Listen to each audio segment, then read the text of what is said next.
Good morning. We're going to go ahead and get started, and we will start with an invocation from Councilman McAtee, and then Councilman Greenwell will lead us in the pledge.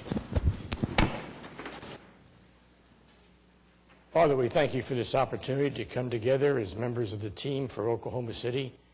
Give us wisdom and perception as we look to next year, and that the decisions that we made will be pleasing in your sight, not only benefit our citizens, but benefit those people around us from other cities that may look to us for leadership.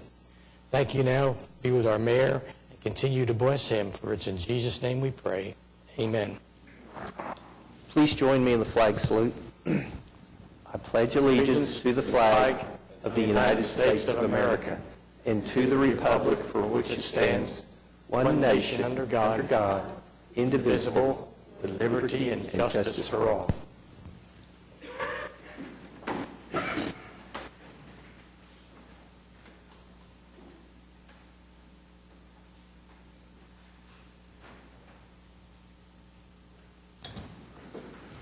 Well, good morning. I call this meeting of the City Council to order. I should mention, we are joined up here by, is it deputy or assistant? Assistant Clerk Mickey Graham and Deputy Municipal Councilor Amanda Carpenter.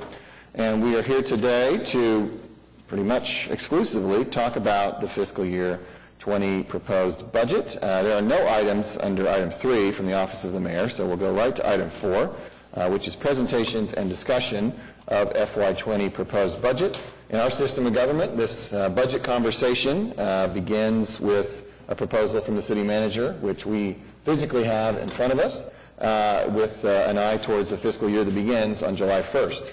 With that, I will turn it over to you, Mr. City Manager. Thank you. I just wanted to mention that we'll have several presentations over the next few weeks that will come to you from the different departments. Today we've got 3 departments. Doug and Russell Evans will be here. Doug will give us a budget overview. Russell will talk a little bit about the economy. We had some requests just to get some update on the economy and how that fits into what we're projecting in next year. And so they'll give us that to begin with, and then we'll have police, public transportation, and fire today.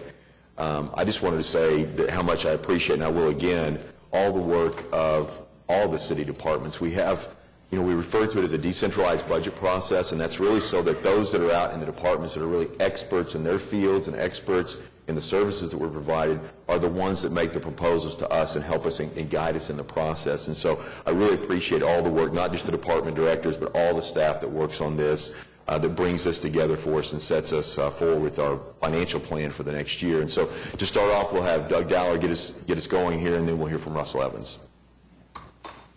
Good morning. Glad to be here in front of you. And I'd like to take a moment. I'd just like to ask the staff from the Budget Office to stand up. I'd like to recognize their hard work and dedication that helped get us to this point. I really appreciate all the work that they've put in and what they've done to help us get to this point. So thank you all very much, Sarah. Thank you. So if we take a look at the overall budget for the city, it's $1,554.2 million. And what we see when we look at the various categories is some very different growth rates between them. In the general fund, you'll see that's up 4.4% to $481.9 million. This is primarily due to growth in sales and use tax. Our other operating funds are up 3.1% at $249.7, and there's really a number of kind of ups and downs within the operating funds, and a number of those are related to specific departments. So as those departments present their budget presentations on their operations, you'll see some of the reasons for those changes. The other non-operating funds are down significantly. You'll see that they're down about $50 million, 5.7%. And the primary reason there is a decline of $132 million in the MAPS 3 sales tax fund. This makes sense when you start to think about it. We saved up money for a number of years for these projects, and now we're spending it down as these major projects are underway. And so that's the significant decline that you'll see in the non-operating funds there. We do have an increase on the Better Street, Safer City and the sales and use tax, but again, it's not as high as the decline that occurred in MAPS 3. When we look at our positions in the budget for this coming year, we have an increase of 65 positions. That's 1.4%. Gets us to 4,869 positions. And if we to put that in context, each year during our budget workshop, one of the measures that we track is employees per 1,000 citizens. While we don't have an updated population number for FY20, we've plugged in that proposed number of positions against last year's population. It gives us a 7.27 employees per 1,000 citizens. That's up about 1/10 from the current year, but you can see that's still below the levels that we were at in 14-15 before the recession hit in Oklahoma, where we saw a significant decline in our revenues and likewise a decline in the number of employees. So when we look at the position changes, the police department had the largest increase in staffing with 15 additions. I'm not going to go into those because Chief City is going to present his budget here in just a few minutes, but that was the department that added the most positions.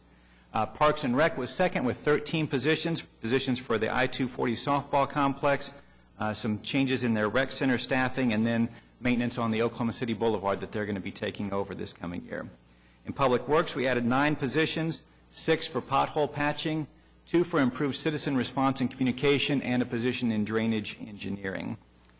Utilities add 6 positions. They really had a number of changes and adds and deletes, but the net is an increase of 6. They'll talk more about these, but the changes were really focused on improving customer service, restructuring staff at the water treatment plants, and expanding the commercial pretreatment program. Fire adds 5 positions, and again, Chief Kelly will talk about those and the other changes in their budget. Development Services added 5 animal control positions to extend the hours of service and improve responsiveness. Within personnel, we've added a new position as diversity officer to develop and implement strategies to recruit and retain a workforce that better reflects the demographics of our community. The second position is a training technician to begin implementing a training program aimed primarily at supervisors. Within the city manager's office, we added 2 positions, a chief innovation officer and an action center representative. The chief innovation officer will work with departments to develop and encourage data-driven best practices and foster a culture of innovation, efficiency, and process improvement. And the goal with the additional action center representative is to hire someone who is bilingual to help handle requests from Spanish-speaking residents. Some other significant changes in the FY20 budget include adding Sunday streetcar service year-round, as well as holiday service on fixed-route bus routes. The contract with Myriad Gardens Foundations to manage and operate the Scissortail Park is increased to include a full year of operations. We've also included funding for the pre-opening activities for the MAPS 3 Convention Center. We've added funding for the Criminal Justice Task Force. The last couple of years that's been paid for out of contingency, but we're making the funding for that permanent. And finally, we also made permanent the contract increase with the Homeless Alliance. It will be funded at $300,000 next year. So as we look at kind of where the budget fits within our strategic planning process, it really is part of a full year process. Each year we conduct a citizen survey, which will be going out probably in the next month and a half, and use that to inform council priorities, which then, of course, departments focus their strategic business plans around those priorities, and that then leads into the budget development and the proposed budget that you have before you. And of course, throughout the year, we're collecting data, reporting, evaluating, and making decisions on how we're doing against our priorities and against the goals of each department.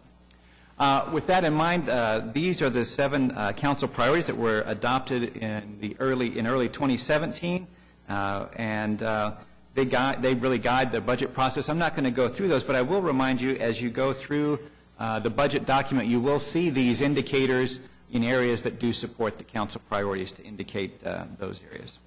So as we take a look now at what really drives our budget, it's our revenues. So again, overall we're looking at $1.55 billion as the budget. Of course, the largest recurring revenue source is taxes. They total $673 million, or 43% of our budget.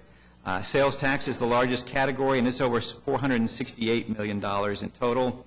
And when we look at the total budget, taxes includes property taxes in the debt service fund, which total $95 million and go to pay off our general obligation bonds.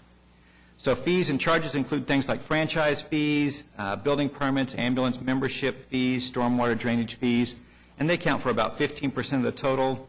Transfers in come from public trusts that pay for the operating costs for water, wastewater, solid waste, and airports, about 3% of the total.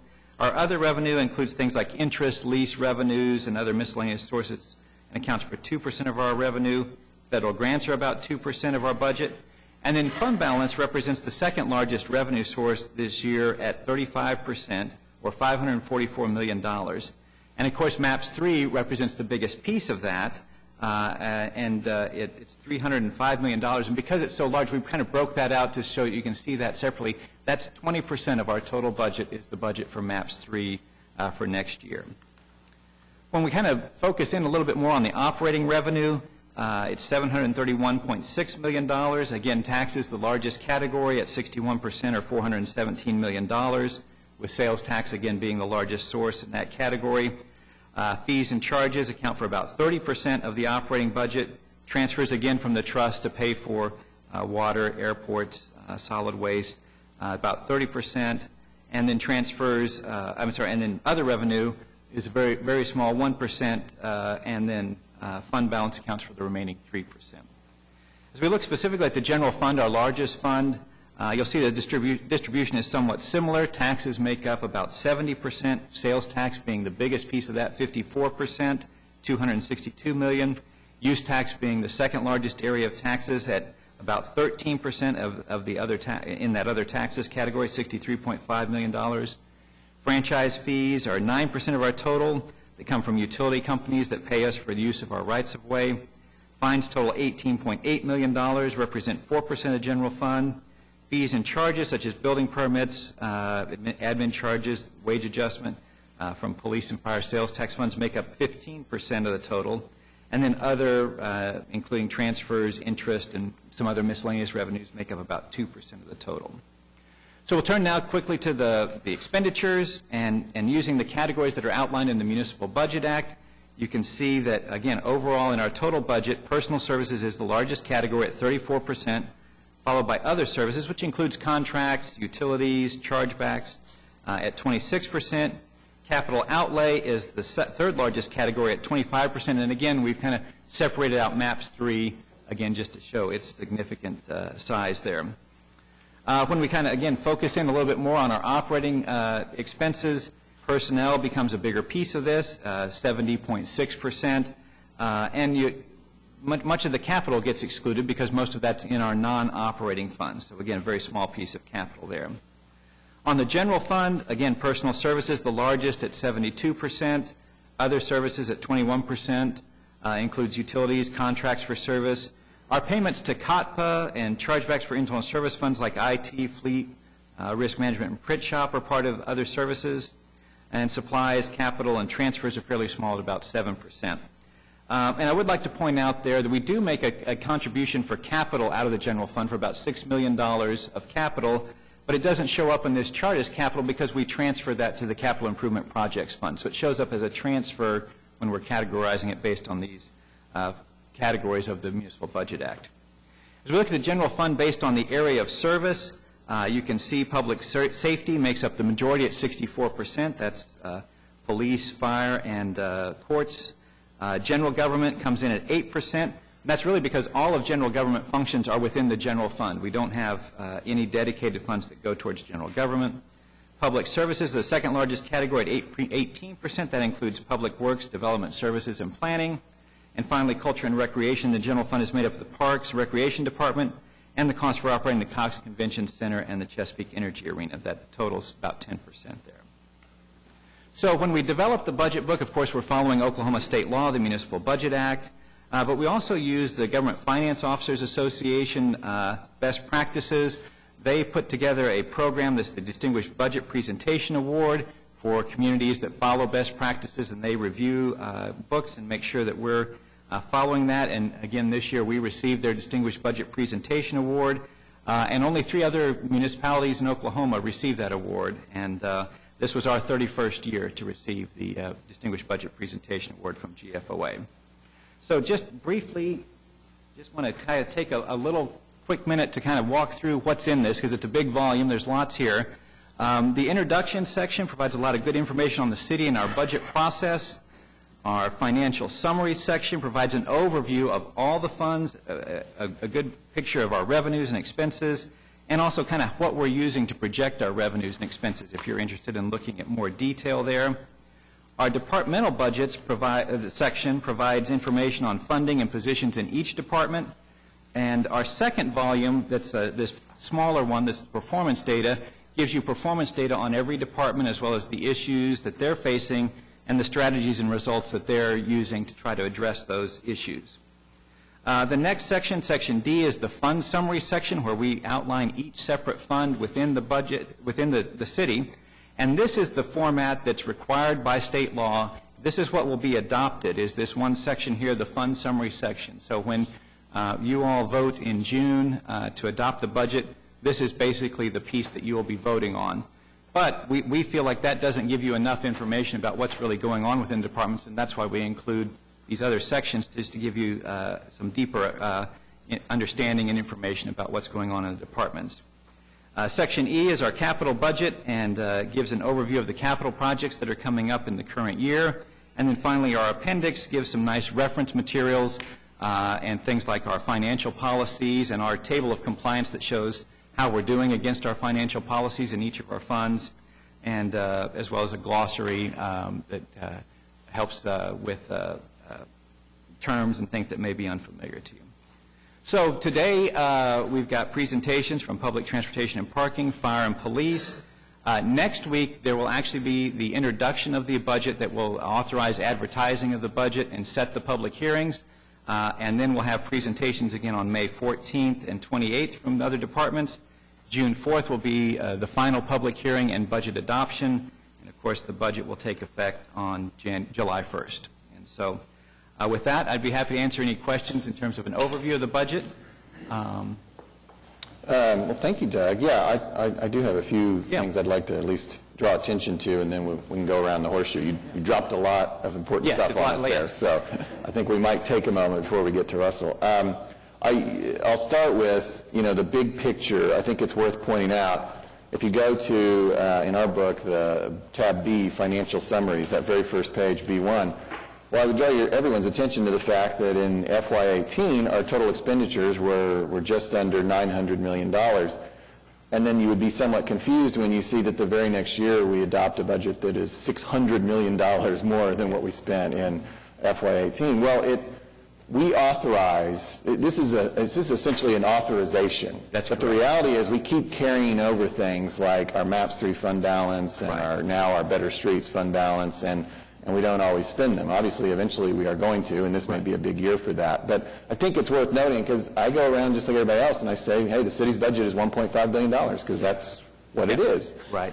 But we actually will spend at the end of the day, and you'll go back and you'll turn it in from budget to actual, we'll spend hundreds of millions of dollars less than that. That's correct. It's really a budget authorization of $1.5 billion. Yeah, and especially something like the MAPS 3 projects, where we've got these significant sized projects, we will encumber all the funds, say for the convention center or for the streetcar, that sort of stuff, so that they're reserved and we know that they're going to be available. We may not spend all of that in 1 year, but we need to have the authorization to encumber those funds to be prepared in case, so that we have them reserved, we know that they're going to be available. We're required by state law in our budget to have the budget authorization to be able to even do the encumbrances, even though, like on, say, the convention center, we encumber that, but then it's over a couple of years that money is spent.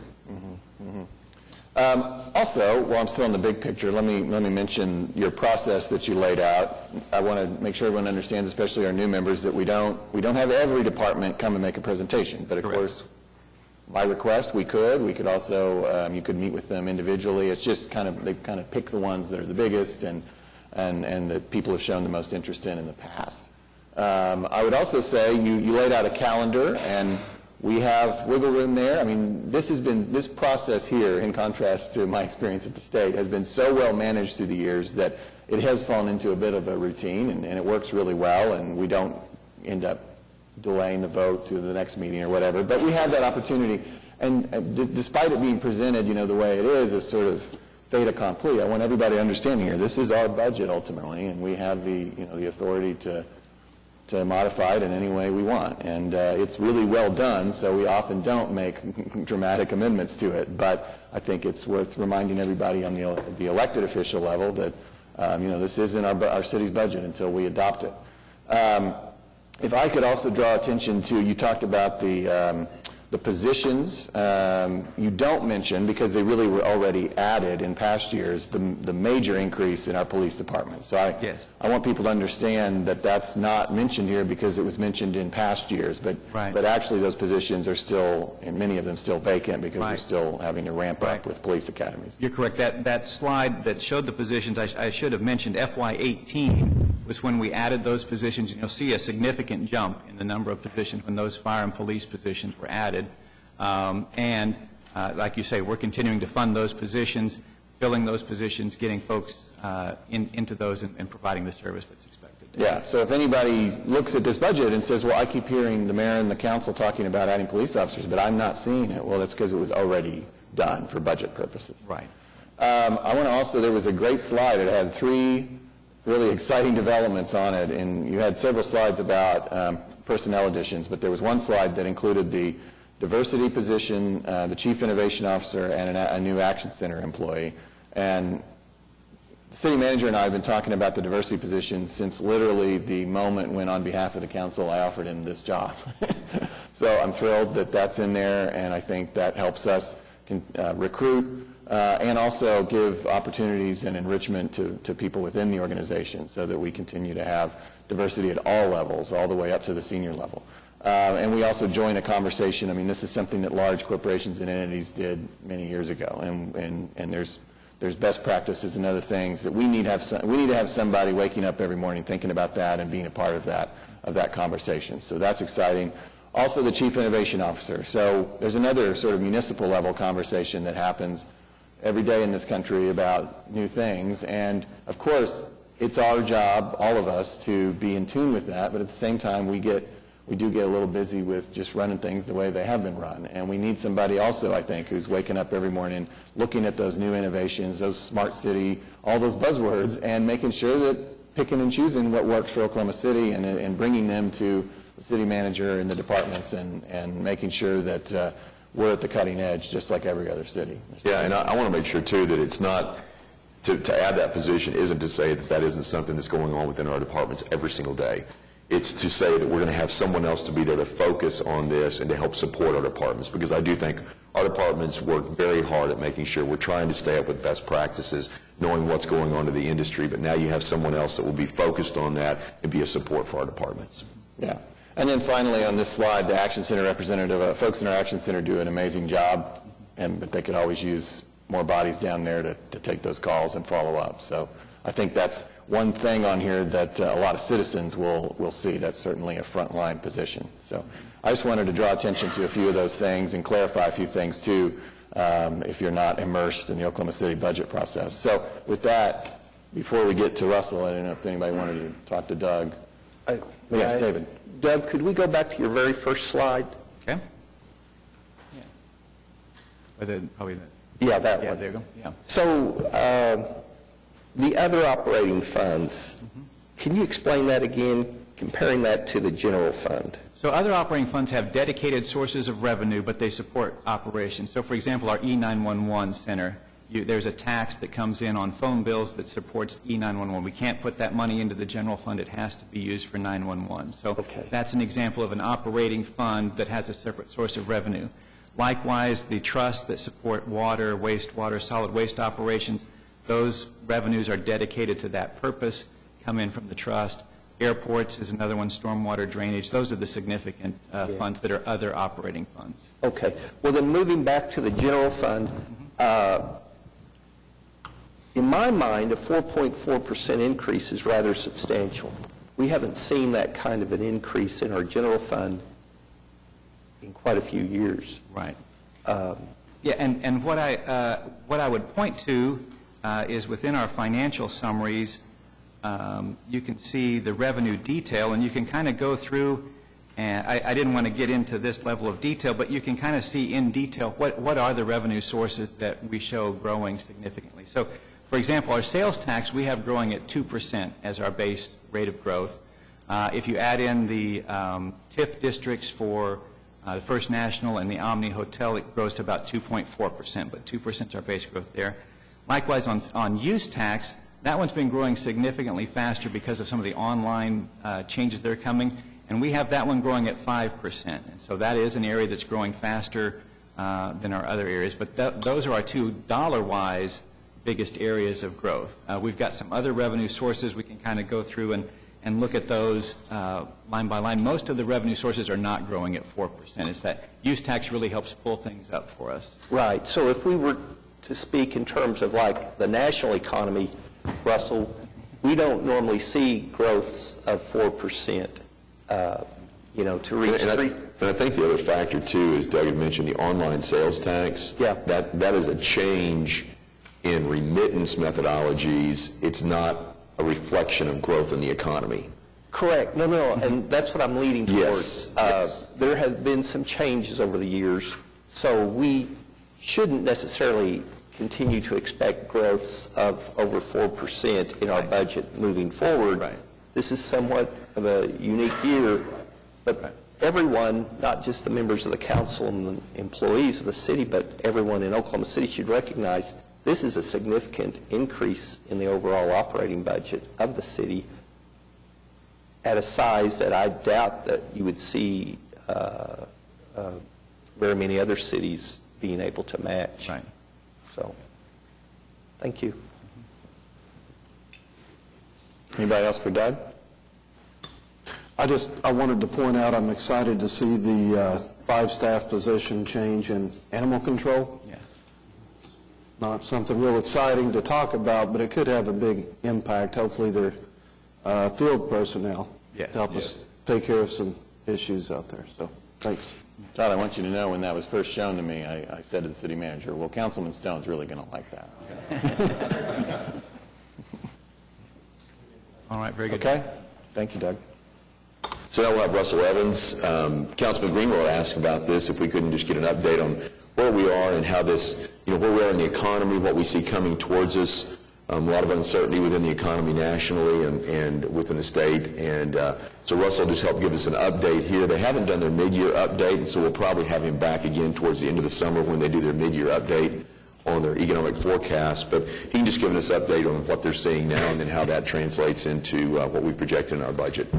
Yeah, I'm grateful to take a few minutes. So Doug sent over late last week 3 questions. So broadly speaking, the 3 questions had to do with household savings rates in Oklahoma City, access to benefits in the labor market in Oklahoma City, and sort of some context for Oklahoma City's population and economic growth relative to some other regional cities.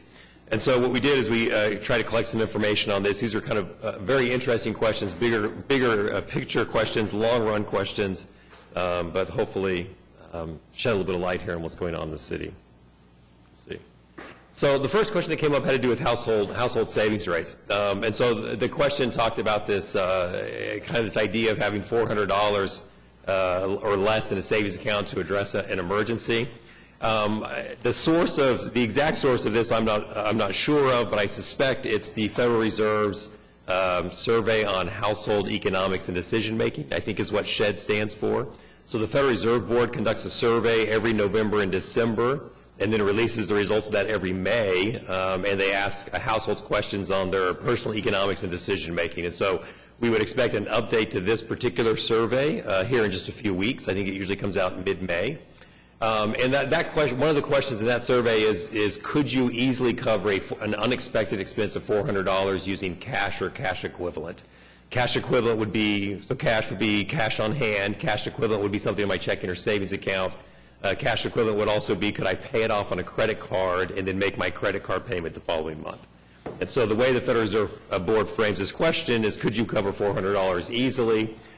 In the last survey, 60% of the respondents said yes, and 40% said no, I could not cover a $400 unexpected expense easily.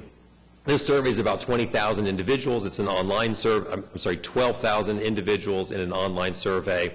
And valuable information, but the question of could you easily cover is a bit of a tricky question. There's some subjectivity there as people decide for themselves what constitutes easily. And so we think about that, that question, that's an improvement. I think when they first did the survey 4 or 5 years ago, it was right at 50-50. 50% said I could easily cover it, 50% said no. And so to get to 60% yes, 40% no is kind of an improving trend, but still obviously a challenge for many households. I think the information I brought comes from a similar survey, but different. It's from the Fdic National Survey on Unbanked and Underbanked households. This survey goes out every June, excuse me, every other June, every odd year June, and it's a supplement to the Bureau of Labor Statistics and the Census's current population statistics survey that's used to calculate unemployment rates. And so we get the unemployment rates calculated monthly. There's typically about 60 or 61,000 households involved in that survey. In any given month, about 51 or 52,000 of the 61,000 respond, and we use that to report on unemployment rates. In last June 2017, about 38,000 households participated in this FDIC survey. And so I think this is a survey that makes it a little easier to make city-to-city comparisons. So I'll show you some of the responses from that survey and kind of how Oklahoma City stands relative to some other regional cities. So the first question that would stand out is unbanked, underbanked, and not banked, or fully banked, I guess. Underbanked is the important one here. Underbanked are households that have a checking or savings account, but they're still using some alternative financial service. And so we'll look a little closer at those alternative financial services, but you see Oklahoma City has a fairly high rank of underbanked households. In comparison to these other subjectively selected cities, Oklahoma City is pretty high at about 25% of households using some form of alternative financial services. These alternative financial services can be transactions or credit services. Transaction services are when I'm using a non-bank to get a money order, cash a check, provide an international remittance. I think the more important one for a conversation, if you're really interested in sort of household savings and how well positioned are Oklahoma City households, is the alternative financial services credit use. So the credit use would be the percent of households that are reporting that they're making use of a payday loan, a refund anticipation loan, a rent-to-own service, a pawn shop loan, or an auto title loan. And you notice on the credit column there that Oklahoma City has the highest rate of these, again, sort of subjectively selected peer cities, the highest rate of alternative financial services credit use. Right, so 11% of Oklahoma, it's estimated that 11% of Oklahoma City households have used in the last 12 months a payday loan, a refund anticipation loan, a rent-to-own, a pawn shop loan, or an auto title loan. So again, the question is, have you used any of these services in the last 12 months? Another question that gets asked in this survey that gets directly at savings is, did you set money aside any time in the last 12 months to be used for an unexpected expense or an emergency? Even if that fund was later spent. And so the question is not, do you have money set aside? The question is, did you set aside money, even if you spent that money on an unexpected expense and it's not there anymore, did you set it aside? And when you ask the question this way to respondents and estimate for Oklahoma City is about a 70% affirmative rate that households are setting aside money for unexpected expenses or emergencies, which is actually on the higher end of these peer cities. And so we sort of have, some, excuse me, maybe not necessarily conflicting data points, but you have this idea that Oklahoma City households are making pretty high use of alternative financial services to get payday loans, refund anticipation loans to survive or to cover an expense, but also setting aside money. So it may be that they're just setting aside and using it at a higher rate in Oklahoma City, but that kind of gets at that question. I think another question on the survey has to do with use of credit. Again, I'll make all this information available to Doug, and so if there's any follow-up questions, I'll do a data dump this afternoon onto Doug's desk. But I think the only one that stands out here is that I thought was particularly interesting was the much higher estimated rate in Oklahoma City of, in terms of traditional uses of banking credit, was use of mortgages, and this would include home equity loans and home equity lines of credit. And so in Oklahoma City, it's estimated that's almost 45% of Oklahoma City households that are making use of a primary mortgage or a home equity loan or home equity line of credit, which is a much higher rate than kind of those comparison cities that you see. Again, I would love it if I had a commentary and interpretation of this data, but I don't. I'm just providing some of the information that was asked.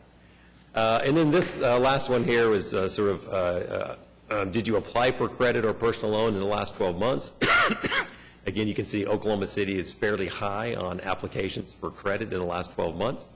This information is based on the June 2017 survey. This will go back out in June 2019. So the survey will be re-administered here in just a few months, but the most recent observation is from June 2017. Might have something to do with the economic conditions that we were facing in Oklahoma at that time. And then you can see kind of fell discouraged or denied credit. And again, the one that stands out here for Oklahoma City is the last column, is the falling behind on bills. So Oklahoma City has the highest rate, except for Wichita, of those other cities in terms of individuals reporting that they fell behind on their bills in the last 12 months. So again, these are June 2017, answers to June 2017 questions. This survey will go out again in June 2019 when we estimate national and regional unemployment rates. This will go out as a supplement to that survey, and we'll ask people about their banking use, their savings activities, and their ability to handle unexpected expenses. So the second broad question that came up was access to benefits in Oklahoma City. Now on this one, we sort of ran out of time as we worked over the weekend, and by work I mean attended my daughter's soccer tournaments, and so we got as much done as we could over the weekend. But here's what I'll just, this is something that we can look at in our mid-year update that I think is a very interesting question. So these are national numbers. So at the U.S. level, this reports access to some of these benefits for private companies based on the size of the company. And so what you would expect to see is that for small companies that have 1 to 99 employees, for example, they report that 55% of small private businesses, 1 to 99 employees, offer medical benefits. 83% of medium-sized companies, 100 to 499 employees. 88% of large, 500 or more employees, offer access to medical care. And then you can see that same, that same sort of rate for paid sick leave, paid vacation, paid holidays. And so a back-of-the-envelope calculation that, again, we just didn't have time to do would be to go into Oklahoma City and pull the Oklahoma City establishments and look at how many of our employees are working at an establishment of 1 to 99 individuals, how many from 140 to 499, how many 500 or more. And so we could look at the breakdown of Oklahoma City employment by establishment size, apply these same ratios, and have some idea of what this means for Oklahoma City, and we just ran out of time. What's not included in this slide is that you have higher rates on all of these benefits in the public sector. And so holding establishment size constant, a public sector a small entity establishment is more likely to offer medical care, paid sick leave, paid. And so this is important for Oklahoma City because it's still the case that about 20%, just under 1 in 5 jobs in Oklahoma City MSA is a public sector job, owing to the fact that state capital and city and county and local jobs. And so you'd have that. I would expect, again, I'm guessing here, but I would expect that we would see sort of a slightly higher rate of access to benefits in Oklahoma City that you might expect because we have so many jobs in that public sector. So here's the question that for me is kind of the most interesting, my last few slides, kind of putting Oklahoma City's population and economic growth in context. I love this screenshot because this is something that we've been saying now for 6 or 7 or 8 years, that people in economic activity are moving from northeast to southwest. And so when I saw this just the other day on the census website, this new report that counties in the south and west lead the nation in population growth, right? This was affirming. This is a conversation we've been having in Oklahoma City for some time. When you look at Oklahoma City, what we've been talking about in our shop for years is this I-35 corridor. And so this is 2010 to 2018. You might have seen a very similar graphic in the newspaper recently, looking at the fastest and slowest growing counties by population growth in Oklahoma. And not surprisingly, the fastest growing counties are along this I-35 corridor. The fastest ones are really I think it's Canadian, McLean, and Logan are right up there as some of the fastest growing counties in terms of population growth rates. Oklahoma County, Cleveland County, very strong. I think that's Marshall, Love, and Bryan along the Texas border there in the southern part of the state. And then you have Tulsa County. And then depending on how you calculate, the graphic in the newspaper had Wagner County as number 10. I think we have Payne County number 10, using a slightly different baseline year for comparison. But the pattern is still the same. In Oklahoma right now and across the nation, urbanization is happening. It's happening slowly but persistently. Oklahoma is less urbanized than the nation, and so Oklahoma is catching up in terms of urbanization. and those, as we urbanize, the population growth rates are strongest in along this I-35 corridor. As we said in the budget workshop, and as we've been telling our audiences here in the last several months, as you look, I know you're looking a few months down the road right now as you think about a fiscal year 2020 budget, but as you look 10 or 12 or 15 years down the road, what this means is that Oklahoma 15, 20 years from now is likely more urbanized than we are right now. It means Oklahoma City is a much larger city than Tulsa. And so where those two MSAs are split by about 300,000 or 400,000 individuals right now, by the time you get 10 or 12 years down the road, that split's going to be closer to 800,000 or 900,000 individuals. And so we expect that pattern of urbanization to create a sort of a three-tier system in Oklahoma, where you have Oklahoma City, a city of one size, Tulsa, a city of a smaller size, and then the rest of the state. I didn't bring it, but I found an interesting publication from 20 years ago trying to forecast county population growth from 2000 to 2020 out of the University of Pennsylvania, Wharton School. And the forecast for Oklahoma City MSA for that 2020, and that forecast was just right at 1.2 million people. And we're at about 1.4, a little over 1.4 right now. And so if you went back 20 years ago and you looked at forecasting Oklahoma City population, Oklahoma City MSA population, you really would have under forecasted that population growth because those trends of moving to the north, from the northeast to the southwest, were sort of just materializing, and exactly how strong they were, I think, were underappreciated at the time. So let me put this in context a little bit. Here's, I think, one of the things that's interesting is think about MSA to MSA population. So these are people moving from urban areas to urban areas. When you look at the fastest growing urban areas, top 50, like the 50 biggest metropolitan areas in the United States, in absolute terms, the greatest net in-migration. You see Phoenix there at number 1. You see at 5 Orlando, and 8 Tampa. Again, this is the conversation that we've been having with the City Council for 6 or 7 years about these movements to the south and the west and the population gains. Number 1 in Florida, number 2 in Arizona, number 3 on the I-35 corridor. And so this is the conversation we've been having. You still see this in the MSA to MSA net migrations. It's from 2012 to 2016. And so what we do is we track people moving to Geography A from an outside MSA geography. For reference there, you can see Oklahoma City would be number 20 on that list. And so it would be number 20 out of the 50 in terms of, it's a net gainer with 8,278. And of that 8,278, almost all of that is MSA to MSA in migration in Oklahoma City. So it's a net gainer in terms of people migrating from urban area to urban area. So if we look at it in terms of absolute scale or in terms of relative scale, this would be relative to your 2012 population. So what was your MSA in migration relative to your 2012 population? Again, Austin is number 1 on that list. So MSA to MSA in migration over those 4 years was equal to 1.6% of their starting 2012 population. San Antonio there is number 10, and if you look at the I-35 corridor, Oklahoma City would be 12, Houston 15, and Dallas 20. And so this movement towards the I-35 corridor, you can see reflected in this data of moving from metro area to metro area. Metro areas that are losing to other metro areas, again, you see the bottom there, New York, Chicago, Detroit, Cleveland, St. Louis.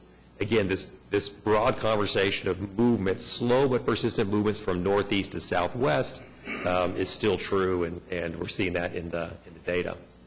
And maybe I'll just, on the population, I'll just, sort of make, I'll save population comments in case they're needed. But so this is just a simple economic performance index. And so here we take employment, wages, business formation, and the size of your labor force.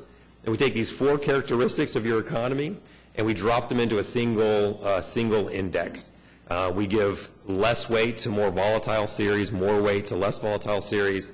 If we take these peer cities and we drop them in, you can see the significant differences in economic performance over these 17 years. And they really divide into 2 groups. Here's your slow-growing group. Your slow-growing group is going to be Albuquerque, Amarillo, Fort Smith, Kansas City, Tulsa, and Wichita. That's Fort Smith on the bottom there.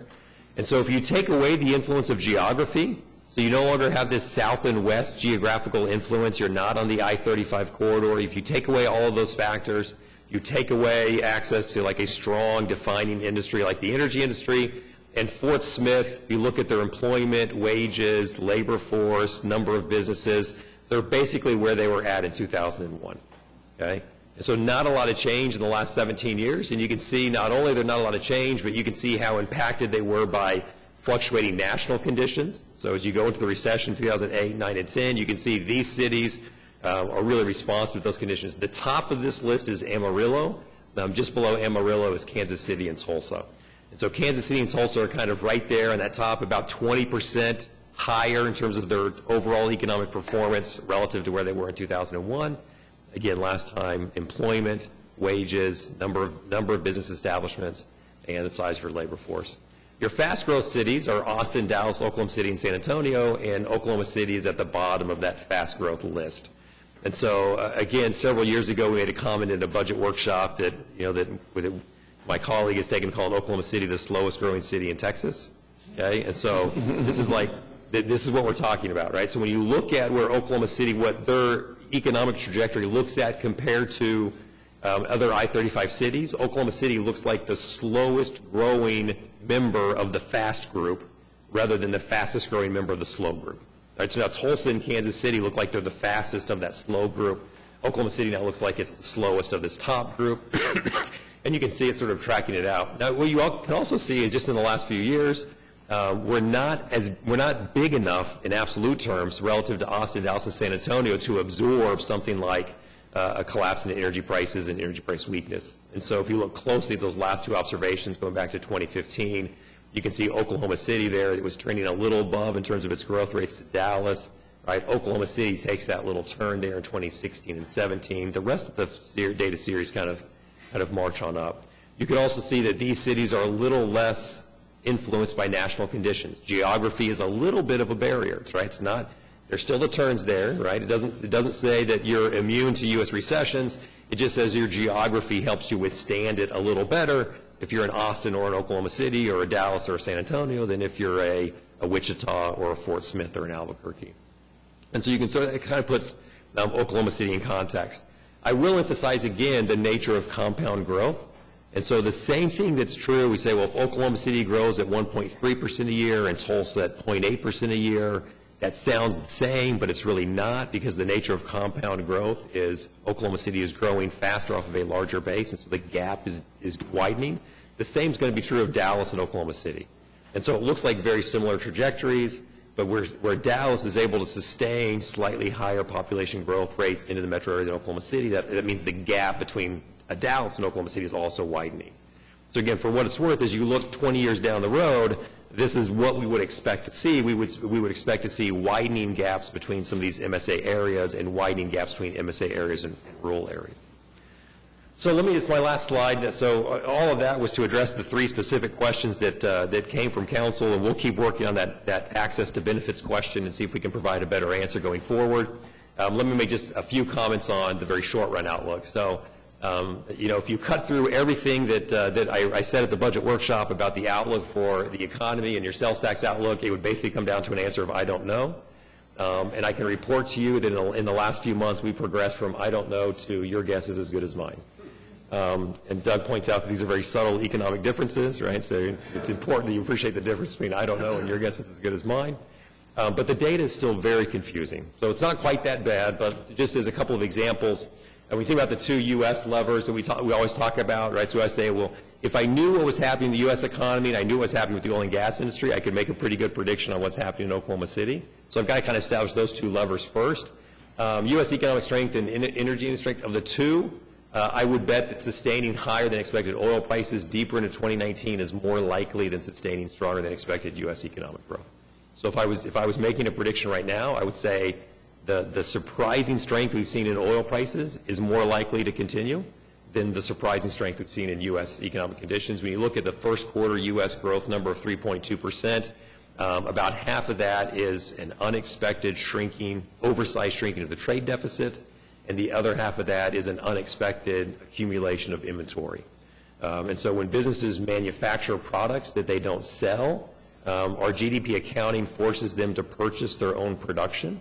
And so everything that I produce gets sold into the economy at the moment that it's produced. So if I make a car but don't sell a car, GDP accounting makes me buy that car, and it goes into my inventory and gets registered at the point of production. And so as you can imagine, as inventories accumulate, we would expect in the future that production would slow down as firms sell that inventory that they've accumulated. And so you look at the last couple of quarters of inventory accumulation, you look at the trade deficit, and we would expect U.S. conditions to soften a little bit as we go through 2019. But then at the same time, you might have seen President Trump proposing to end sanctions on imports of Iranian oil. And so this will discourage countries from importing and supporting Iranian crude oil production, should take some Iranian crude oil off the market. You're aware of the struggles in Venezuela, Libya as well, struggling to consistently produce crude oil. And then right now, OPEC and Russia are holding to their conversations about supply cuts and moderating production. And so you sort of take all of this in, and you might expect that in 2019, it's a chance we get stronger oil prices than we would expect it. Now, unfortunately, as yet, that is not translated into more local activity. Rig activity is still down, so the next bullet point, you get these confusing. Airport activity seems to be holding up very well. Rig activity and energy employment less so. Employment growth is slower than forecasted. And so if I just looked at the forecast I presented in the budget workshop and I said, where did I think employment was going to be in March and April, and what's the number actually say?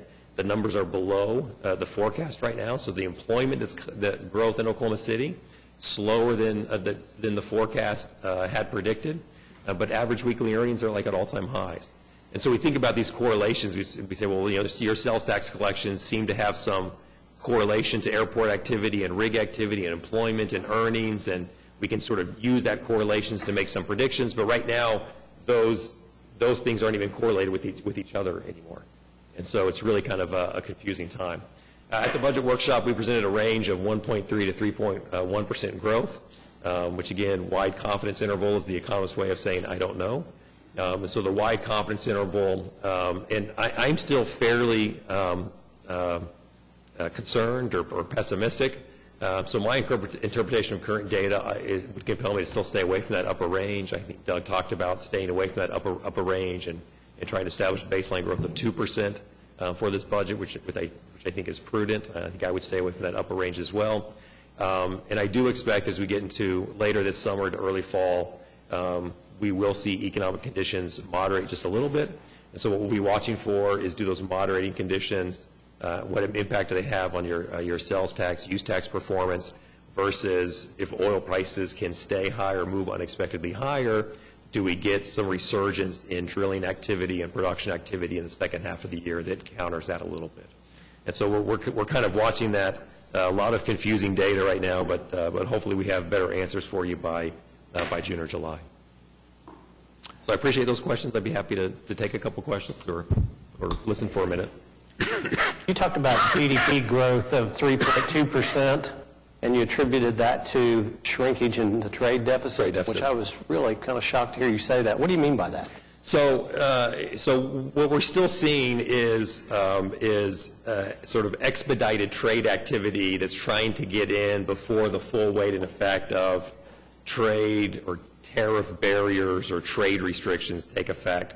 And so we've seen this for several quarters now, where you have companies that are looking ahead and saying, well, activity that I might normally do later in the year or early 2020, I want to get that done right now because it might be harder to do and not easier to do.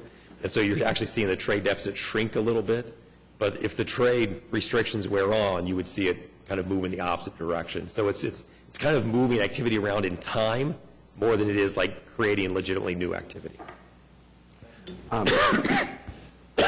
Excuse me. I cannot thank you enough for providing this data. I was one of the ones who asked about the savings. Mm-hmm. I had a feeling that it was the numbers you just said. But before I go into that, could you, last week, City Manager, you mentioned the possibility of recession. Could you speak to just basing, do you need water, by the way? No, it's allergies and chronic cold, and I apologize for it. No, it's fine. The microphone's right here. I didn't have allergies until I was in grad school in Stillwater, and then all of a sudden, I have allergies. I don't know. So I feel you. It will go away in 4 or 5 months. Could you speak to what could make a recession a possibility before I go into my second one? Sure. So I think when you look at like the National Association for Business Economics, Blue Chip Consensus Forecast, you look at Moody's Analytics, you look at all these shops that forecast U.S. economic activity, and I think the consensus right now is that economic activity in 2019 won't be as strong as it was in 2018, even though we got such a good first quarter number. So I think everybody's kind of expecting U.S. economic conditions to slow down just a bit. But increasingly, the probability of a 2019 recession is going down. But there is still, if you look at these professional forecasters, they're still saying they think there's an elevated risk of a U.S. recession sometime before the middle of 2021. And so if you ask them over the next 8 quarters or 10 quarters or so, what's your assessment of a recessionary risk? And so I think the recessionary risks in the short term have come down, but I think they're still there as you look a little farther out in time. I will forward this article on, I'll make a note to forward this on to Doug, but Deutsche Bank chief economist just released a report yesterday or day before talking about what he viewed as the 5 things that would most likely trigger the next recession. And tops on that list would be collapse in consumer confidence. And so it sort of becomes, in macroeconomics, consumer confidence is a bit self-fulfilling. So if I believe that the economy is moving into a weak patch and I start behaving ahead of time for that weak patch, I start saving more, spending less, I'm less likely to invest in my company, I'm less likely to hire new workers because I think weakness is coming, then my behavior makes the very thing that I think come to pass. It becomes self-fulfilling. And so I think, top of that list would be a fall in consumer confidence. Number 2 on that list would be a misstep at the Federal Reserve. And so as we watch monetary policy, Federal Reserve has gone from, in just a few months, they've gone from talking about trying to actively slow the economy down to trying to be neutral, to trying to put everything on pause, to conversations about trying to put some acceleration back into the economy. President Trump's economic advisor, Larry Kudlow, is still calling on the Federal Reserve to cut interest rates. We're looking very closely at how a change in the Federal Reserve Board of Governors affects policy. And so there's 7 members on that Board of Governors, and they're supposed to serve staggered 14-year terms, but they never do. And so the idea is I have seven members on my Board of Governors, and any one president over 2 terms could only appoint as many as 4. But in this case, President Trump could appoint as many as 5 in his first term, just because there's vacancies and retirements and people moving on. And so we're not really sure. That's not a commentary on the administration. It's just a commentary on we're just not sure what the philosophy of the monetary policy setting committee will be because there's a fair amount of new influences, new voices, and potential for more new voices on that committee. So those are probably the top 2. But I'll forward the article on to share. It was a kind of a nice little commentary on these 5 things that could be the next recessionary trigger. I'd appreciate that. And then secondly, local media made much of the election of us young folk to this council, and I think the reason why voters in Ward 2 were excited to have a young voice was because of these numbers that you just gave us. Yeah. The high student loan debt that we're facing, I mentioned Stillwater earlier. Well, the recession hit when I was in graduate school, and it really changed fundamentally for me and my peers what our options are. I have student loan debt over $100,000, and that was with Pell Grants. Yeah. That was with working full-time. That was with going to school full-time. And that was most of my friends in school. We weren't just laying around on Snapchat. That's not true. That's the stereotype of us, but that's not true. And it changed our ability to even think about owning a home. And so most of us are renters, and I'm sure you all saw the Journal Record article recently, Kathy O'Connor, talking about the housing costs being low. But if you were to remove I just read this last night in an email from her. If we were to remove the coastal cities from the equation, Oklahoma City would have one of the highest rising rental costs in the country. And I've been feeling that for the last several years. I have friends who lived in Jefferson Park who had a one-bedroom apartment that once upon a time was like $650, went up to $775. Well, when you're working as a barista or a server or a bartender or in the retail industry, that becomes an impossible rent to pay, impossible. And then you put the student loans on top of that, and then all of a sudden these other numbers start making a lot more sense to me too. The people who don't have banking accounts and then have to turn to payday loans or to credit cards. And then when we don't have a reliable public transportation system, and we've been working, Embark is doing wonderful work, squeezing the last drop of blood from the onion to get what we've got. But when the city is as spread out as it is, and you got to get to employment, you have to have a car. And that's this high 37.1% I'm looking at with this. And then you're not just talking about getting the home or the car loan, you're also then talking about the gas and the maintenance of that car.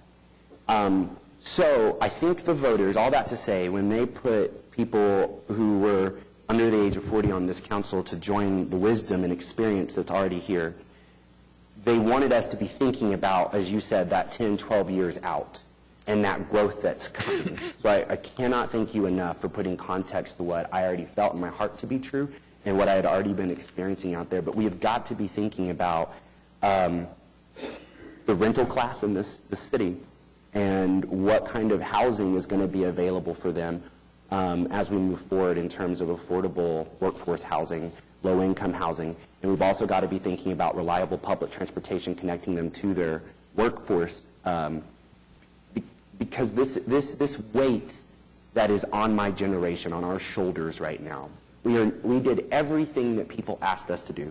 Work hard, go to school, go to college, and now we have all this debt.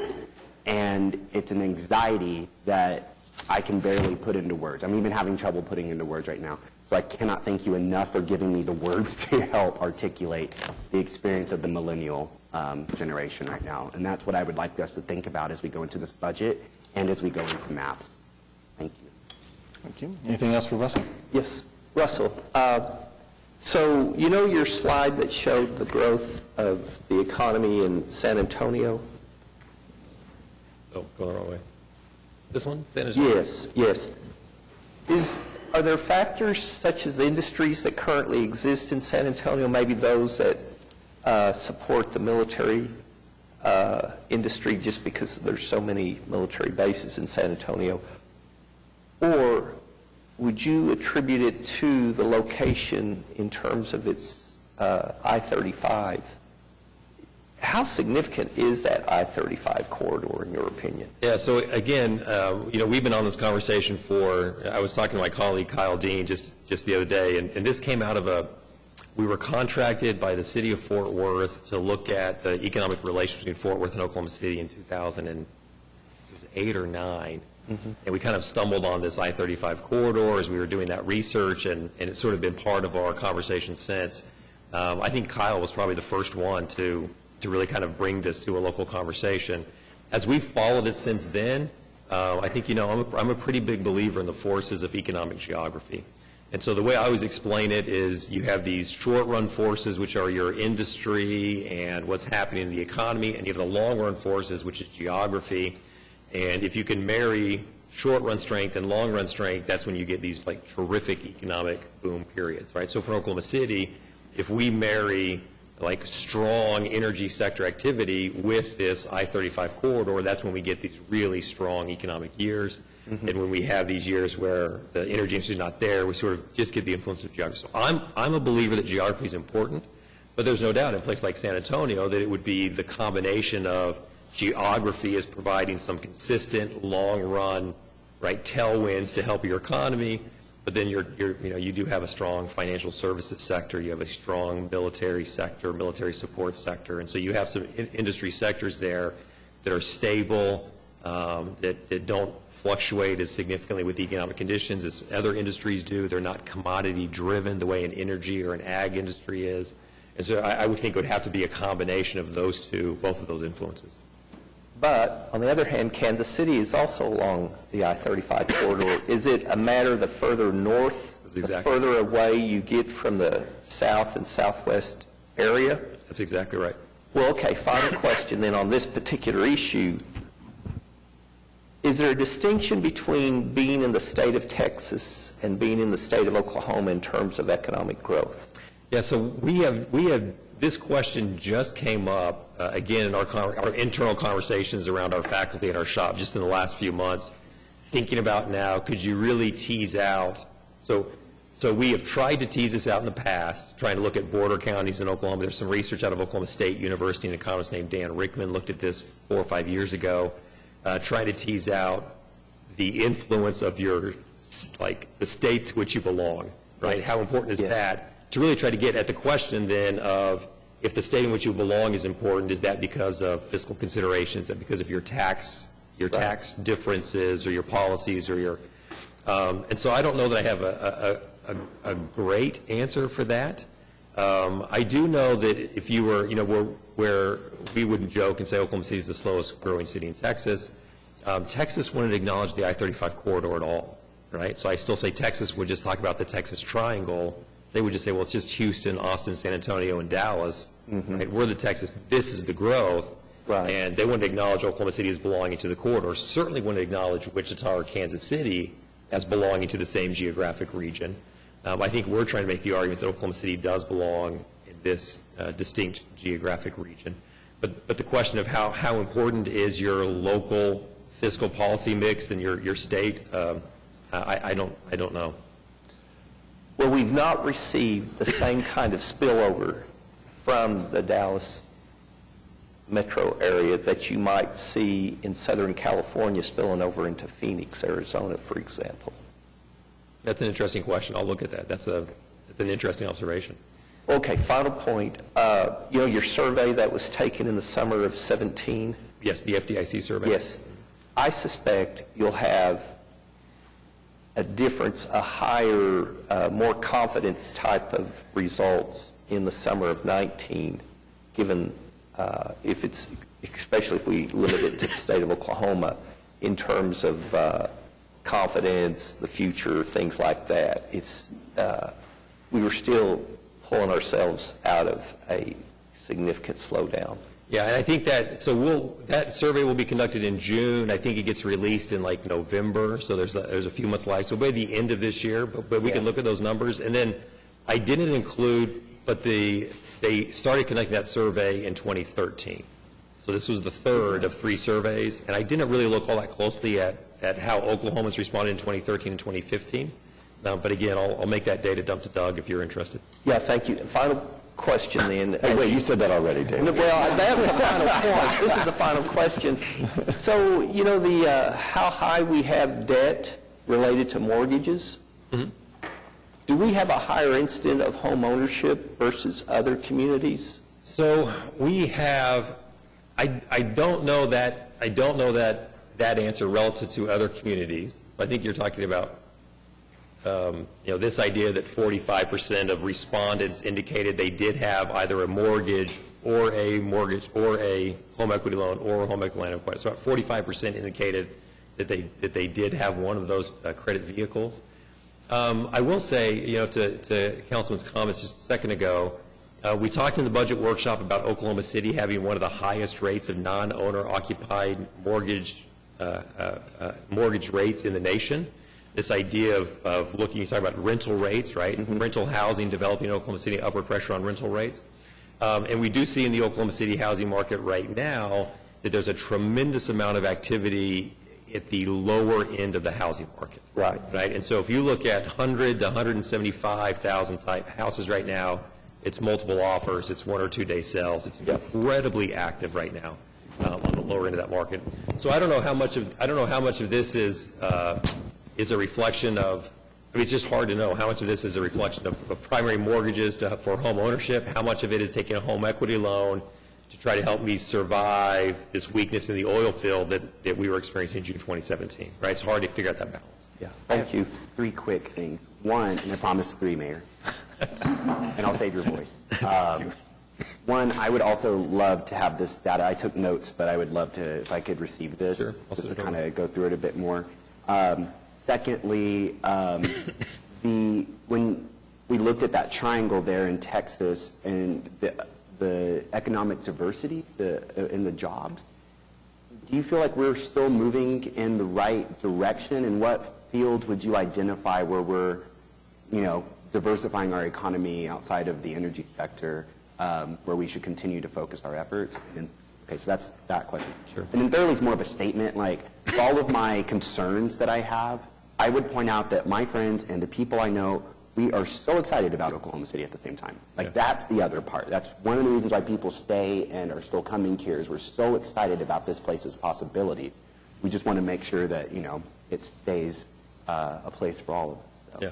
yes, to the point about the Economic diversification. Please. So let me make just one comment on this sort of, it's kind of a broad topic. It's kind of circled a few of your comments. Is there is in the field of economics right now a very open debate about the nature of cities and solving social problems. Mm-hmm. And so there's sort of one camp that says as this urbanization continues, you get these rising rental rates, you get income inequality, you create these social challenges.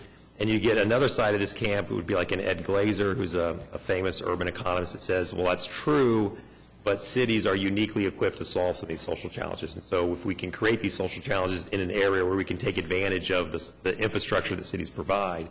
And so that, your comments sort of make me think about this debate. Mm-hmm. And there was an interesting panel discussion between two economists on either side of this debate just fairly recently, and I'll send that over as well. I think you might enjoy reading that commentary. On the diversification, what I've been saying for a couple of years, and I think it's still true, and we'll try to include this in our summer update, is that to understand economic diversification, you need to look not at the industry that has the job, but the occupation within the industry. And so if I look at the oil and gas industry 20 years ago, it's a bunch of geologists and engineers. Skill sets aren't that portable. My father was in that industry when it crashed in the 80s. It was either leave the industry altogether or become like a high school science teacher, because your skill sets just weren't very transferable to other industries. Today, the occupations within inside our energy industries, database managers, right, supply chain logistics, quantitative programming. You have a lot of you have more occupational diversity. And so you still see the big oil and gas company, but behind the doors of the company you have a different mix of jobs. Mm-hmm. And those jobs are a little more transferable. They're more diverse in terms of the occupations. Mm-hmm. And so one of the things that I think we can include in our summer update and kind of look at is where does Oklahoma City now stand in terms of our occupational diversity. And so not just the company that employs the person, but if we look across the people, what diversity and those skill sets do we see in the economy, and how does that portend for future growth? All right. Well, thank you very much. Thank you. Appreciate it. So well, yeah, I'm going to actually take us out of order, but you did that. Yes. You have 3 department presentations, and we're going to start with police. Right. But I'm then going to hijack things. So Yes. Chief City, if you wouldn't mind coming to the podium, but you're just going to stand there for a few minutes. This is Chief City's final week, the end of a remarkable tenure as police chief, and there are some other retirement festivities this week, but this was our opportunity in public and for the council to say a few words about you, and obviously marked by, addition of new police officers, the new police headquarters, but really just remarkable engagement with the community, remarkable professionalism through all these years. The longest tenured police chief in our city's history. I think it's just a remarkable body of work and legacy that you leave, and I think we all want to talk to that a little bit this morning. So if you wouldn't mind, indulge us, and I'll start down here with Ward 1. Yep, you had a remarkable career. I mean, Mayor already said it, but we're going to miss your temperament, your humility. Every time I talk to you, the concern that you have for your officers and all of the citizens' safety is clearly evident, and I really wish you the best with your next steps. Thank you. Thank you for inviting us to attend your prayer breakfast last week. It was an honor to be up that early and to be there and to hear you speak. Meeting you has given me such faith in our police force as an institution. I truly, and I don't want these words to sound hollow at all, so I'm going to choose them very carefully. Your guidance as our country went through some of the most tumultuous moments from Ferguson to Baltimore, all across this country over the last several years. Your guidance, your wisdom, your patience, your understanding, your compassion, your empathy, I believe in my heart of hearts, kept this city from falling into those same destructive, divisive, dark places. And I want to commend you from the bottom of my heart for keeping our city safe and moving us forward with best practices that we know they're going to allow us to serve underserved communities better, places of color, of poverty, of disenfranchisement. And I know your heart, and I know that that's where your heart is with those people, for all of our people. And I hope that whoever follows in your footsteps is reading whatever book you've left for her or him, because we're going to need it as we go forward, because these times are not done with us yet.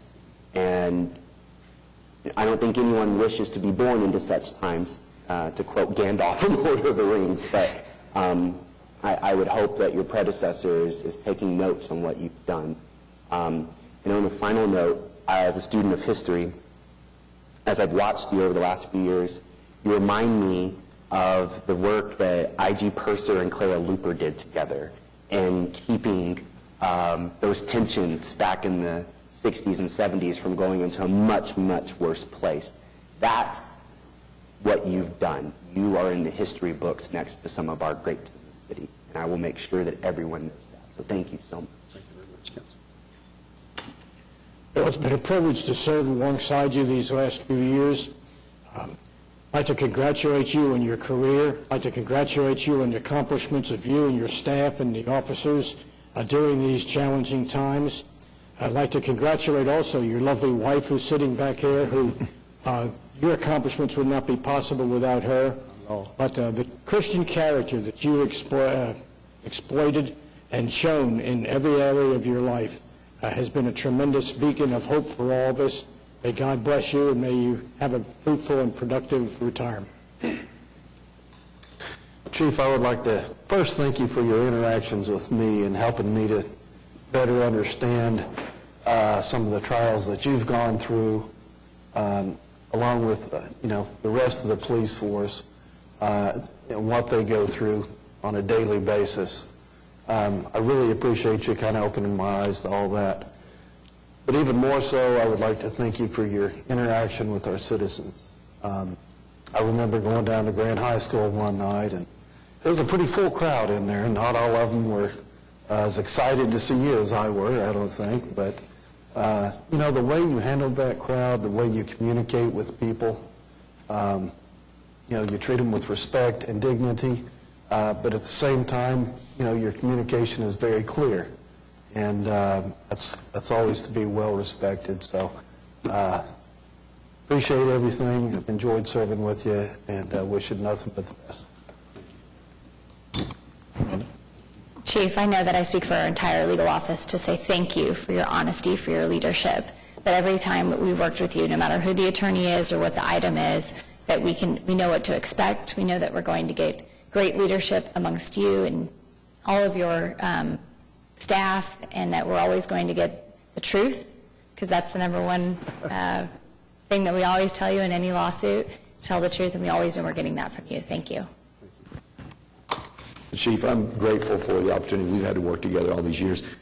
Chief City's been a police officer for 41 years. He's been our police chief for 15 years. He's never stopped being a police officer, and that's been in his heart the whole time. And we've been friends, co-workers for a long time. I'm grateful for your leadership, both within the organization and within the community. You leave a hole when you leave, but you also leave a legacy because you've passed that down through the organization. And something I appreciate about the chief is he's constantly focused on service, but he's constantly reflecting the credit to someone else. And I really appreciate that. I appreciate your leadership, and you will be missed.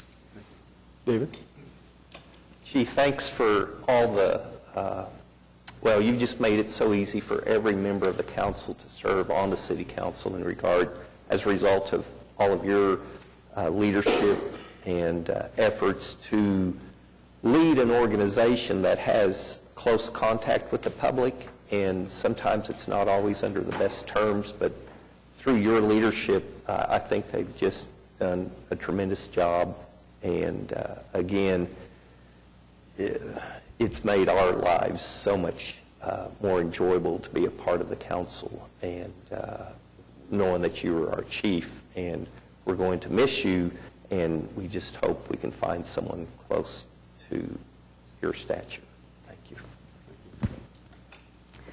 Chief, I just want to echo all of the things people have been saying. I know, people generally say that the culture of the chief is the culture of the department, and I think you've just done an amazing job making sure that as we talk about public safety, it's not punitive, but it's proactive and community outreach and, culture of de-escalation. And especially, I think one of the first times I ever heard you give public comments was at the Chance to Change banquet a few years ago. And just your close personal knowledge and understanding of mental illness and addiction, and knowing that, everyone that your force is interacting with has a story, and it's not just that moment, but there's more going on, has been really amazing to see, and especially coming from the homelessness outreach services world, knowing that the interactions that your force has with people experiencing homelessness has been, again, that there's a story there. It's not just punitive, that we need to be doing more proactive things, has been, I think, transformative for the city. And I just thank you so much, and I'll echo Councilman Cooper's hopes that we can find someone to fill your shoes in the same way. So thank you. Well, Chief City, I'll say thank you for your service, and I'm not sure if I mentioned this before, but one of our first encounters was talking on the radio about some things that were going on in the community, and I thank you for being responsive. You took questions from some folks that called in, and they were not easy questions to answer, but you answered them. You took phone numbers from some who left their phone number, and you returned those calls. So I thank you for that. And last week we were at a meeting, and those members of that community action with policing, they also commended you for being proactive about things that were happening when they had a particular incident, and they just said, can you come? And you did. So that's what it means to be in the community, especially those communities that we know it's not easy to have community policing when those are not reflective of maybe the community that they're serving. So thank you for doing that. And also thank you for being responsive when it came to an internal incident with the community and an officer. You were very responsive, and you made sure that the community knew what was going on. You were very immediate in action, and the community was very aware and also informed of the step-by-step process afterwards. So that's what it means to be in the community. And also, as Councilwoman Hammond was talking about those social services, I think of Palomar and the families that are now able to receive all of those wraparound services because of being innovative and agreeing to say, let's try it, let's implement these different plans to make a better Oklahoma City. So thank you for all you do, and also thank you to your wife for sharing us with you for all of these 40-plus years. Now, I urge you to enjoy retirement. Thank you. I think back to your leadership dating back to the Murrah bombing to present. It's incredible what you've done as far as being one of the greatest leaders in Oklahoma City, and echoing on other comments where we're having problems in Baltimore and Ferguson and the unspeakable that occurred in Dallas. You were the glue. You kept this city together, and I don't think people appreciate that enough, and so I thank you very, very much for that. As you know, I love your wife, Susan. Many of you don't know this, but last summer I got to go fishing with Chief City, and he caught the biggest fish, of course. So I'm looking forward to more fishing. I'm looking forward to spending more time with you and Susan. But most importantly, I'm looking forward to the next chapter you're going to write in your book of life, because I know it's going to be a great story, and I think the best is yet to come. And once again, thank you from the bottom of my heart for everything you've done for Oklahoma City, sir. Thank you, Councilman. It's a testament to a life well lived that 9 people can speak and really all say different things. I mean, there's so many things that we probably, even between the 9 of us, forgot 1 or 2 really amazing things that you've done in your career. So on behalf of the people of Oklahoma City, thank you so much, Chief. Thank you all very much. And if you could indulge me just a moment, just specific to, I know we have retirement this afternoon and there'll be a lot of things said, but since I'm here, specific to the council, I've developed,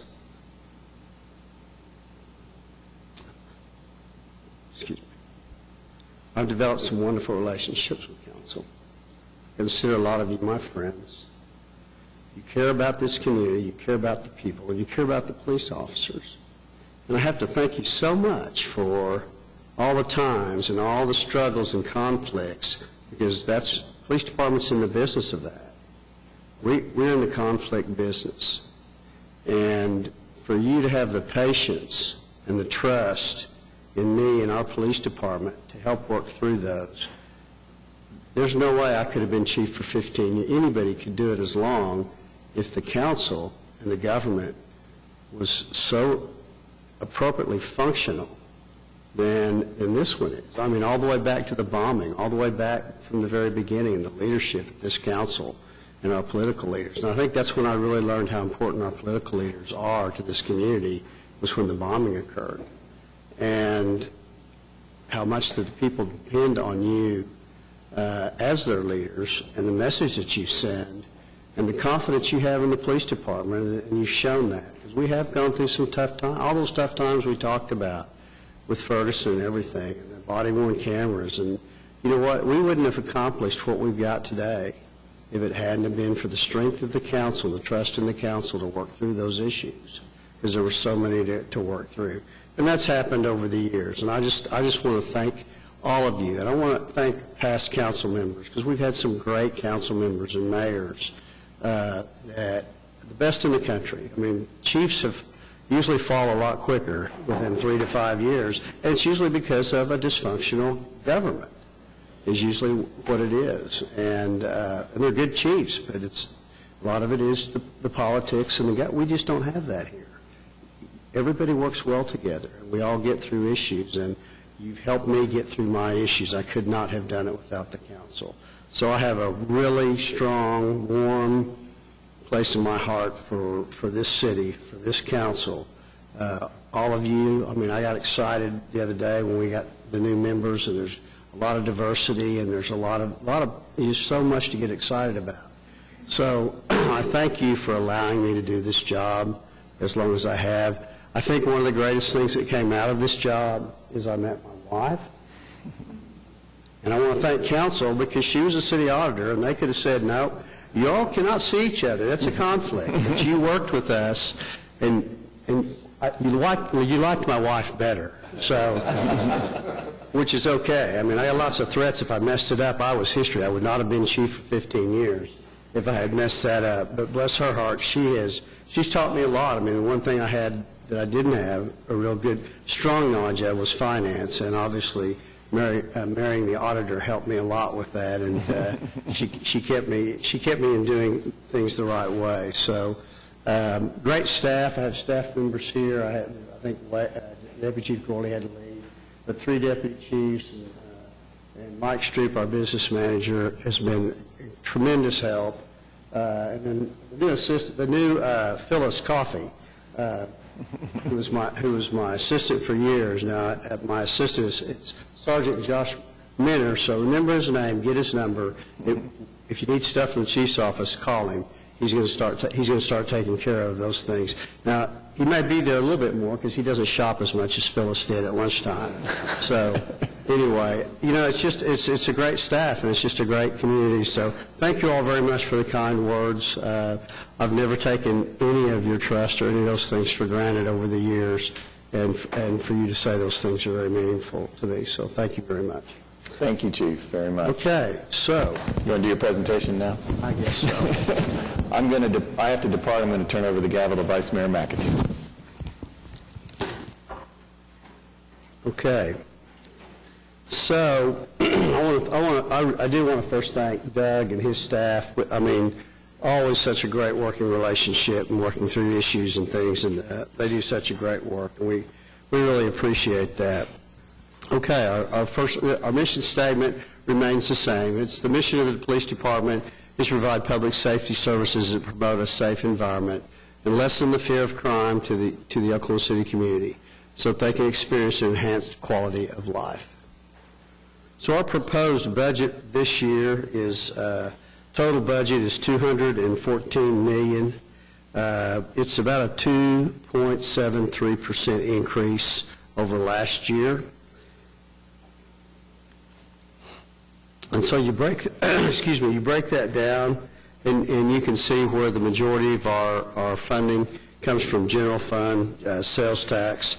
The majority of that is salaries. We have police sales tax, which is a dedicated sales tax that was passed back in the 80s, late 80s. So we have a police sales tax that's dedicated to police, and I know fire has that also. Then you have our 911 communications system and then some smaller categories. So budget changes for this year. So you're going to see the first one is changes in personnel-related costs. Have that every year. That goes up consistently, such as salaries, merit, retirement, health, and that obviously that's the biggest part of our budget at $5.7 million.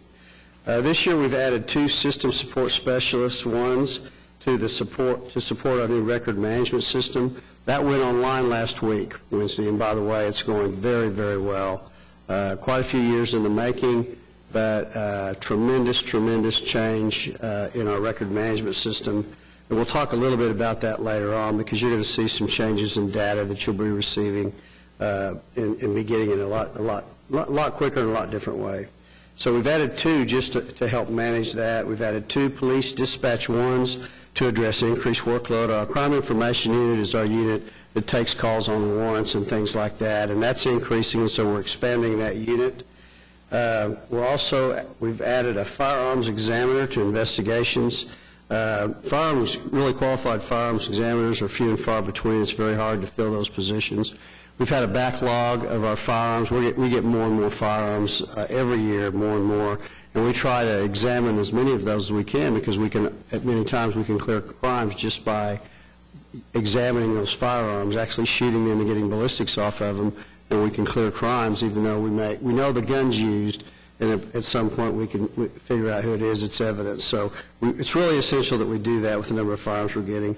We're adding a quality assurance specialist to our 911. I've been wanting to do this for years, so I'm glad to be able to do it on my last year on my way out. So this really adds that somebody that checks actually we're hoping to make it more efficient, because they actually are proactive in looking at calls that come into 911 and see if our dispatchers are handling them appropriately. We're hoping it'll cut down on complaints. We're hoping that it'll be just a better checks and balance. It's basically an ongoing audit of our dispatchers to make sure they're giving the right information and handling calls appropriately. So we're going to add 3 computer forensic specialists to conduct examinations of digital and electronic media devices.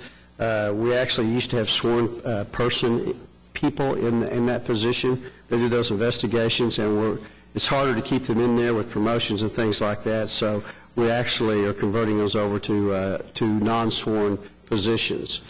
So we're adding those.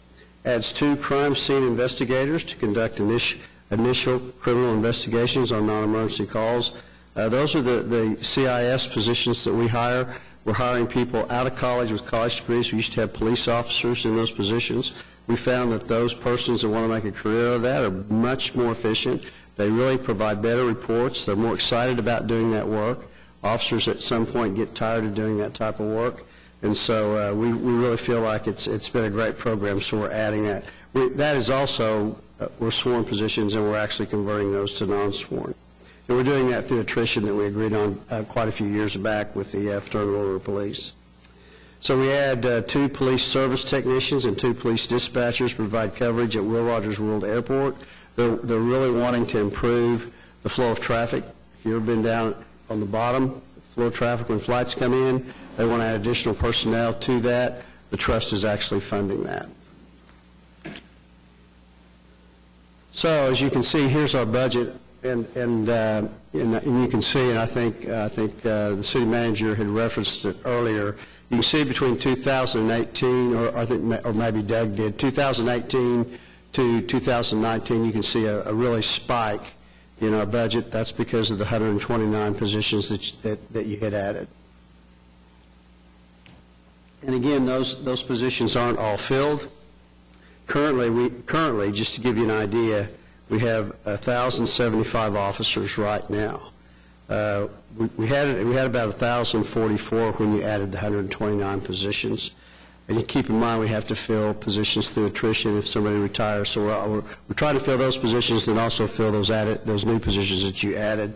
It does take some time, but we're hoping to have all those filled by at the end of 2020. That means we'll have all of our vacancies and then all of the 129 that you've added to the department.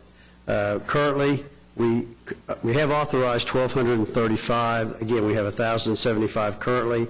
We have 77 in our recruit class. So if you add those 77, the total number of officers we have right now is going to be 1,152.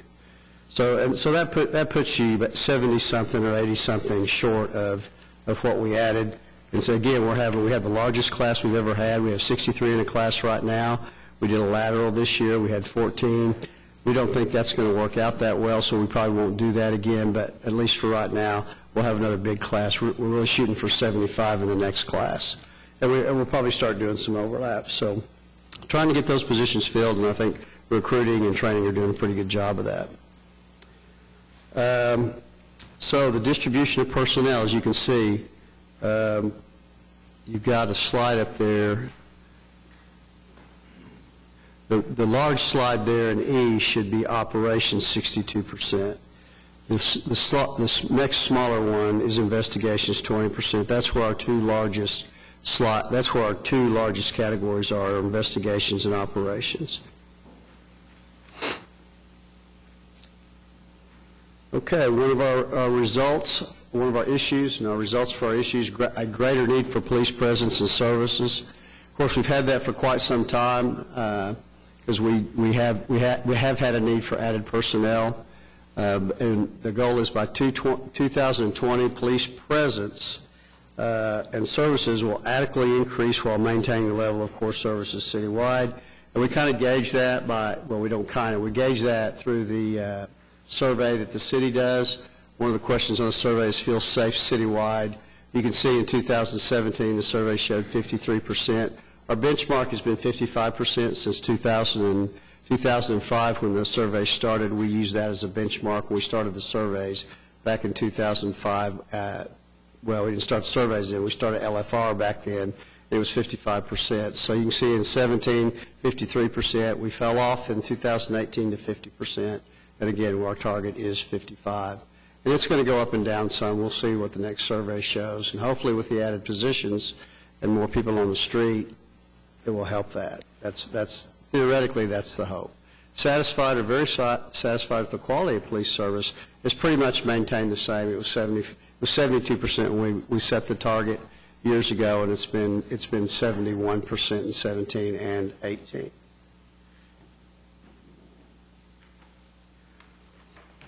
So, greater need for police presence. Another part of the results is the percentage of priority 1 calls responded to within 9 minutes and 30 seconds. When we did the staffing study, for the need for police officers, future and present, part of that was how fast we respond to priority calls. These are the calls for service where human life may be in danger, or other things that require us to respond quickly. So that percentage in fiscal year 18 was 73%. For 19, as of March 19th, it is 73%. Our goal is 80%. So 80% is a pretty lofty goal. I think it's something we can accomplish as we add more personnel to our ranks. So part of that also is measuring investigation clearance rates, and we compare that to our national average of other cities. So if you look at the 2017 national UCR average for person crimes is 46%. In 2018, ours is 45%. So we're right there on target with the national. Now, if you look at comparable cities for that, and it's really better to compare ours to a city our size because your clearance rate's going to be a little bit less. It's about 43%, about 43.5%, and we're at 45%. So we're doing a little bit better than the cities that look like us anyway. Property crimes, we're not doing quite as well, both in the average national UCR and then also in the comparable cities our size, because that is 17.5%. So we're still below that, and we've kind of slipped. We've kind of slipped some. We've prioritized other areas. We've prioritized domestic violence. We've prioritized some other person crimes. When you do that, you move personnel out of some of the lower, like property crimes. It's not quite as high priority. Not that it's not important. I've always said if somebody's going to be victimized in Oklahoma City, it's usually going to be by property crime. It's not going to be by person crime. So to have that as low as it is, we need to do better on that. And what we've done with the 129 positions is the staff, we have met and we went through all those positions and looked at where the needs were. And so there is a plan on where those 129 are going to go. Now, most of those are going to go into the field. We need them in the field and responding to calls, but we also have a really critical need of putting more individuals in the investigations unit. And so there is a plan to do some of that, as well as some other areas. And we are adding, actually, we talked about the Family Justice Center just a little bit briefly. We're adding a couple more detectives to the domestic violence unit, which is needed, because they have a pretty heavy caseload. Strategies for this issue of violent crime. You can see here that we want to improve community engagement and police presence in strategic areas using our SAFE grants. We've had SAFE grants through the Attorney General's office for several years. Overall, they've been pretty successful. We want to continue our efforts to reduce crime through community-based programs and social outreach. That's proactive programs. That's working with inner city youth. That's working with inner city issues. Our cadet program, our FACT program, our truancy program, which has been very successful, working with the Oklahoma City Public Schools. We have our new, leadership program, working with the courts, our programs with the courts right now, and trying to get low-level juveniles that have been involved in crime, first-time offenders, into some of our programs. The JIP program, or Juvenile Intervention Program, has worked really great. It's provided service to our municipal courts and really try to get at kids before they get into more trouble, and it's been very, very successful.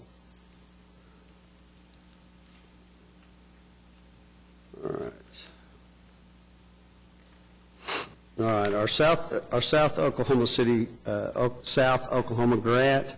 These are the Attorney General grants. This is where the Attorney General is receiving money through the legislature to actually give out to programs across the whole state of Oklahoma. Since the beginning of it, I think it's 3 or 4 years we've had it. We've received funds every year. Our proposals have been well received by the Attorney General's office. This one is the South Oklahoma City grant. It encompasses an area Southwest 29th to Southwest 16th and South May Avenue to South Walker. And really you can see here, as a result of some of our efforts, it's a combination of a multitude of efforts. We do have some patrol, some overtime programs in that, but we also do some proactive things, door-to-door, talking to the citizens, finding out what their concerns are. Not only does it help with community relations, but it also identifies what their concerns are. Sometimes their biggest crime concern is the tall weeds across the street, and they're worried about people hiding in the weeds. Well, we can help that by working with the city to get those cut. That may be their concern, or it may be speeding. It may not be the gang member 2 doors down, but it may be that also. And by doing what we're doing, getting out of the car and talking to everybody in the neighborhood, it empowers them to talk to us and makes them more at ease to talk to us, because they're not calling us and getting identified by anybody else in the neighborhood as the one that may have they snitched them off.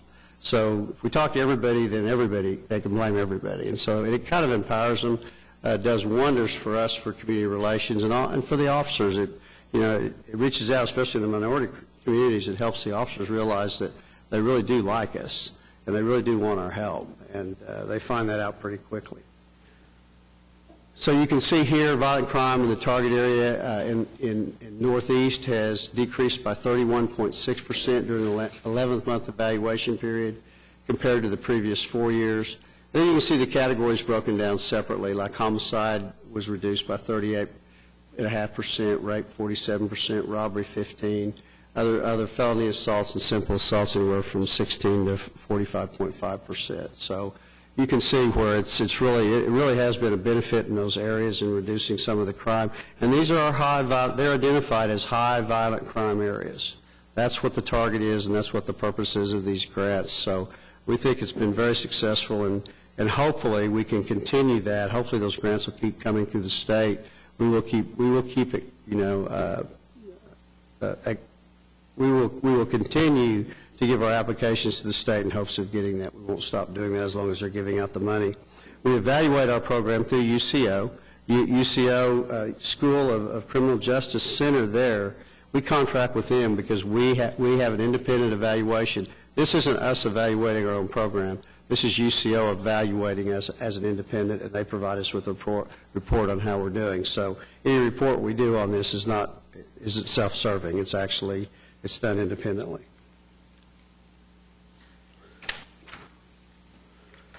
So violent crime reduction, here you can see across the city in the different divisions where they crisscross some of our violent crime. We use Viper zones. Viper zones we use those pay overtime officers to put more officers into those areas where there's violent crime. The overtime that's used is funding from the new positions that you have authorized. So you've authorized 129 positions. We've obviously filled about, say, 50 of them up to this point. The remainder of that, we have that money in our budget, and the city manager has given us authority to use that money to pay overtime, to add more officers in the field until we can get those positions filled. So that money is still being used for police officers in those areas. So even though we haven't filled the position. Now, once we get those positions filled, the VIFR programs technically would go away because we wouldn't have the funding to do that. So you can see here in the Spring Lake Viper Zone, 16% overall decrease in violent crime. We've got them color-coded. I know you can't completely read the streets, but you can get a general idea where those zones are. Santa Fe Viper Zone, 4% overall decrease in violent crime. Santa Fe is basically southeast and runs north up to the northeast unit. Hefner Viper Zone is 14% overall increase. It's the only area where we actually had an increase, but the number is so small. The number is like, I think we had 21 additional crimes out of 172. So with a small number, the percentage isn't as meaningful. So that's the only area that you have the increase, but the numbers are very small. 16% decrease in property crime. So everywhere except the Hefner, but Hefner does have the fewer violent crimes. The results also for issue violent crime, it's by 2020, the police department will address the rise in violent crime and gang violence by reducing the number of aggravated assaults citywide by 5%, and then the number of gang-related deadly weapon assaults by 20%. Now the 5%, this is probably the most negative thing about this report, is going to be in reference to aggravated assaults, and we're going to show you a chart. And probably where, if I have any concern over anything as far as crime goes, it's going to be in this category. So when we started this, we picked 5%, and it was the numbers were fairly, they weren't too bad when we started this, but we still wanted to continue to reduce it by 5%, and I'll show you a chart next. And probably it's better if I show you that. But you can see aggravated assaults in 2018 actuals was 3697. In fiscal year 2009 to date, at 7 months, it's 2476. At that rate, we're looking at estimate 2019 4245. That number should be concerning to everybody, and primarily because it's been going up the last 4 years. So it is becoming a trend as a result of that many years, and 4245 is too many. We're going in the wrong direction. Our target, as you can see there, is actually 3512 if we based it on a 5% reduction over when we started this, actually tracking this. Now, the number of gang-related deadly weapon assaults by 20% is to reduce it. So we've been doing okay with that because we just haven't had that many. I mean, everybody thinks that a lot of stuff's gang-related. There are a lot of gang-related shootings, but actual assaults where they actually shoot somebody and hit somebody are a lot fewer. So you can see in 18 we had 19. We just started tracking this a couple of years ago and created this measurement. So in 2019, for the first 9 months, we had 14. So we're on track to have the same numbers we had last year. Our target is actually 15. So if you look at drive-bys, I'll just give you a comparison. Now, a lot of drive-bys are related to gang-related shootings where they don't hit anybody. So they're not going to be caught up in this category where they're actually an assault. For it to be assault, they have to actually hurt somebody. And they do a lot of shooting, but they don't always hit anybody, which is still dangerous, obviously. But our peak was in 2012. We had 192 drive-bys in 2012. So last year we had 78. So over the years, we've reduced those drive-bys considerably. So we're kind of, right now, the numbers look like we're on track to have about 84, so it would be a slight increase over last year. But again, if the gang-related shootings there's not a big number there, but the number it's worth counting because we do work our gang activity quite a bit, and we do want to keep track of that. So our aggravated assaults total, here's the concerning part. And it's really based on the numbers that I talked about previously. But, you know, in 2019, we're going to estimate. So you can see in 18 we had 3987, which is a significant. When you're looking at 500 more assaults, aggravated assaults, that's huge. That is significant. And I tell people, you know, the front page of the paper at the end of every year for the year will be how many homicides we have. It's either up or down. Everybody wants to gauge it by that, but we shouldn't be gauging it by homicides because that ebbs and flows. That goes up and down. And I can't tell you if it's going to go down or go up from year to year, because all homicide is a serious assault with the worst outcome. All these are potential homicides, and these have been going up. Aggravated assaults have been going up. I think across the country, you'll see for a while, for the last several years, they've had a trend of them going down. You're starting to see them creep back up. Ours has been creeping up even while others were going down over several years ago. We have been working those areas pretty hard. You can see with our grants and things, there's a reduction in the areas that we work, but these shootings are occurring everywhere, all over the city. And so, our gang issue is different than some other cities because our gangs are, we got 621 square miles to cover, where others may have 100 square miles to cover. So we're not as concentrating. They're very mobile, and the shootings can occur just about anywhere. And they do, but it's something that we really have to focus on because this is not a good trend. So sometimes I get myself into trouble and cause large discussions. I try not to do it too much, not as much as I used to. But firearms, we have a lot of firearms in this community, and the more firearms you have, the more access to them, the more you're going to have. And there's studies out now that actually show that. It's not anecdotal. It's not me sitting up here telling you that that's what I think, because the gun laws and more relaxed gun laws are more prevalent now all across the country. So there's actually long-term better data research. I've had time to research those things, and the most recent CDC, the most recent research really shows that those communities that have more restrictive access to firearms. That doesn't mean people don't have access. It just means they make sure good people have firearms. I'm a supporter of that, of being able to own your firearm, but there's things we can do and we should do as far as restricting that. But the communities that have that have lower level. They have less suicides. They have less assaults involving firearms. It's just becoming a fact now, and it's not so much anecdotal. So I feel more comfortable saying it, and people don't ask for your jobs when I say it, and they don't ask for mine. I think when I used to do that when I first came on, I felt so bad. I felt so bad for the councilman because people were wanting the councilman fired for something I said. So I made a lot of phone calls back in the early days saying it's not the councilman saying it, it's me. That councilman may not even agree with me. So I kind of backed off because I felt bad about that.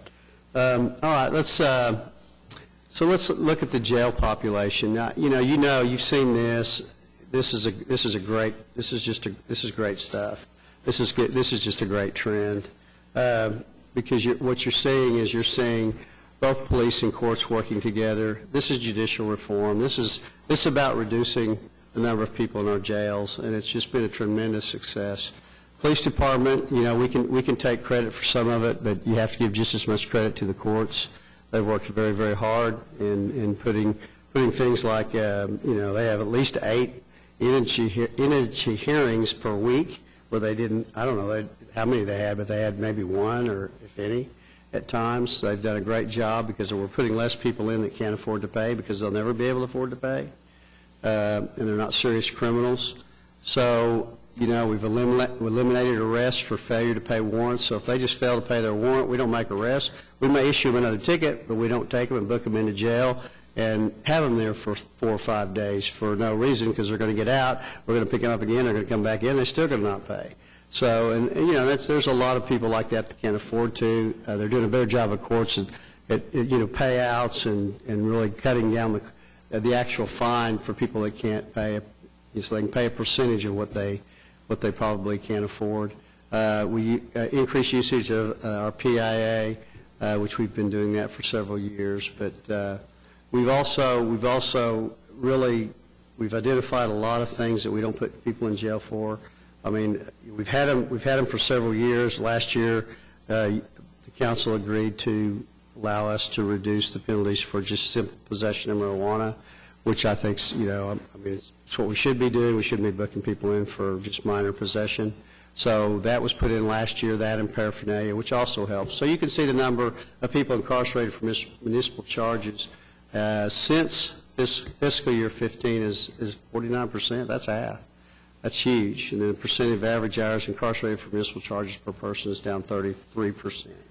Again, kudos to courts and for the work that they've done also, and working with us and my staff and coming up with a lot of these things where we really don't need to be putting people in jail for. That doesn't mean we don't hold them accountable. I don't believe in that. I think judicial reform, if I can just editorialize a little bit, judicial reform is about fairness. It's not about not making people be responsible. We have laws in place because people need to abide by those laws. So just letting them off the hook and not putting them in jail is we just need to find other ways to hold them accountable that's more fair.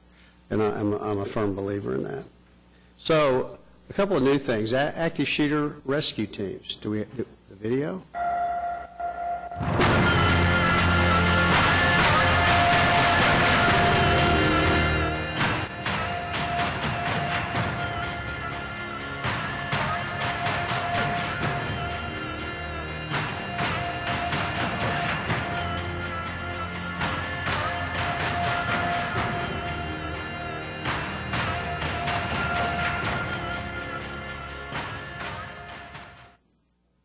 So what you see here is what you don't see in a lot of cities. Now you're seeing more of it, but you don't see it as much.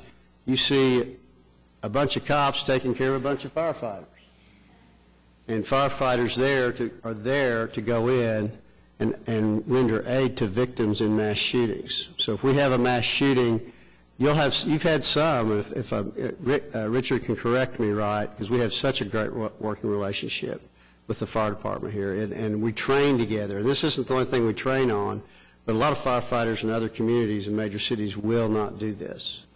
They won't do it.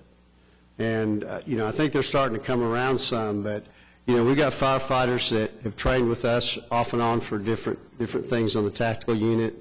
But this active shooter, this is incredible because they're going in unarmed, trusting us to protect them, while we drop them off if somebody's been shot and is hurt and needs our aid. We're not waiting. We're not waiting for everybody to have the medical service go in. The fire department's going in to render that. Now we'll go in and render it safe because the suspect we have to go in and we have to make sure that suspect is contained. But once we do that, we're not hanging around waiting for people to suffer. We're bringing those firefighters in, protected to make sure that they get medical help more quickly than they used to on these active shooter situations. We also started a new system in our active shooter, which is recon, that actually goes in before this and actually goes in and identifies where victims may be so that they can more quickly get to those persons. So, and those are police, they go in. So the training for our active shooter is tremendous. I have full confidence, and I hope we never need it. But chances are we will, and I think we're as prepared as anybody in the country to respond to that quickly. Our patrol officers are the ones that go out and respond, because we don't want them just standing around. They're taught to go in. Police Athletic League. Okay, for our Police Athletic Leagues, again, it's probably, I think if you talk to other cities, it's probably one of the best in the country. I mean, we have more activities and more kids and stuff involved in it. You can see in 2018 school year, 48 elementary schools, 3,200 students participating in 7 PAL sports programs. PAL programs now include football, basketball. You can see all the different sports. 500 teachers, police officers, and community volunteers serving this year. Those are volunteers. Those are unpaid. Those are unpaid persons, including our own council member Todd Stone, who's just probably one of the best soccer coaches that ever lived. I would agree with you on that. Unfortunately, I can't coach this year, so. You can't? I'm not going to be able to. Okay. I know, I feel terrible. Just think of those children that are going to be disappointed. I know. Well, hopefully they get a better coach. If possible, a better coach than me. So. You'll be back. You'll be back. No, but he has done that for years, and we thank you for doing that. But those volunteers are unpaid. I mean, if you think of the dollars to the city, for going out and working with our inner city kids. We calculated the dollars one time. I know Craig and I sat down and went through the dollars years ago, remember, over PAL, and it's tremendous. The dollar amount that the volunteers provide is just tremendous. So the schools are changing. Pathways, the Pathways to Greatness plan, it's going to change some things, because the fifth and sixth graders, the ones that we targeted, are now no longer going to be in elementary school. They're going to be in middle school. So the PAL program is moving to the middle school. So when they're there, they're still going to get the program. They're going to get some of the same programs. The program model will not change. Football, volleyball, basketball, cheerleading, soccer will still be available to 5th and 6th graders. The plan to offer up to 4 teams per sport to each of our schools to accommodate the number of students currently accessing PAL program. This shift will increase program efficiency between our programs and the Oklahoma City Public Schools, athletics, and valued partners like Field and Futures. So we're working with Fields and Futures, which is redoing all the fields. The public school system has been tremendous in having us in there and working with us to create these programs. Along with the sports, we also our PAL officers teach programs, for character building and things like that. And so it's not just about playing sports, but it's about playing together as a team in sports. And so, and I know that Sam Presti himself donated a significant amount of money to bring in the peace players, which he had been involved in for years, an international group that came in, and he is spending the money to teach our coaches how to interact and be better coaches for these programs. So, and he's done that personally. This is not a thunder. This is a large donation by Sam Presti himself. I think he did that. He's been doing that for a couple of years now. So we have just so much community support and in that program. And again, it's thriving. Family Justice Center. I think you all know how close I am to this. So in 2018, 3,266 adults served by the Family Justice Center. I think overall it was probably closer to 4,000. But you also look at that 3,000 doesn't include the 1,300 children.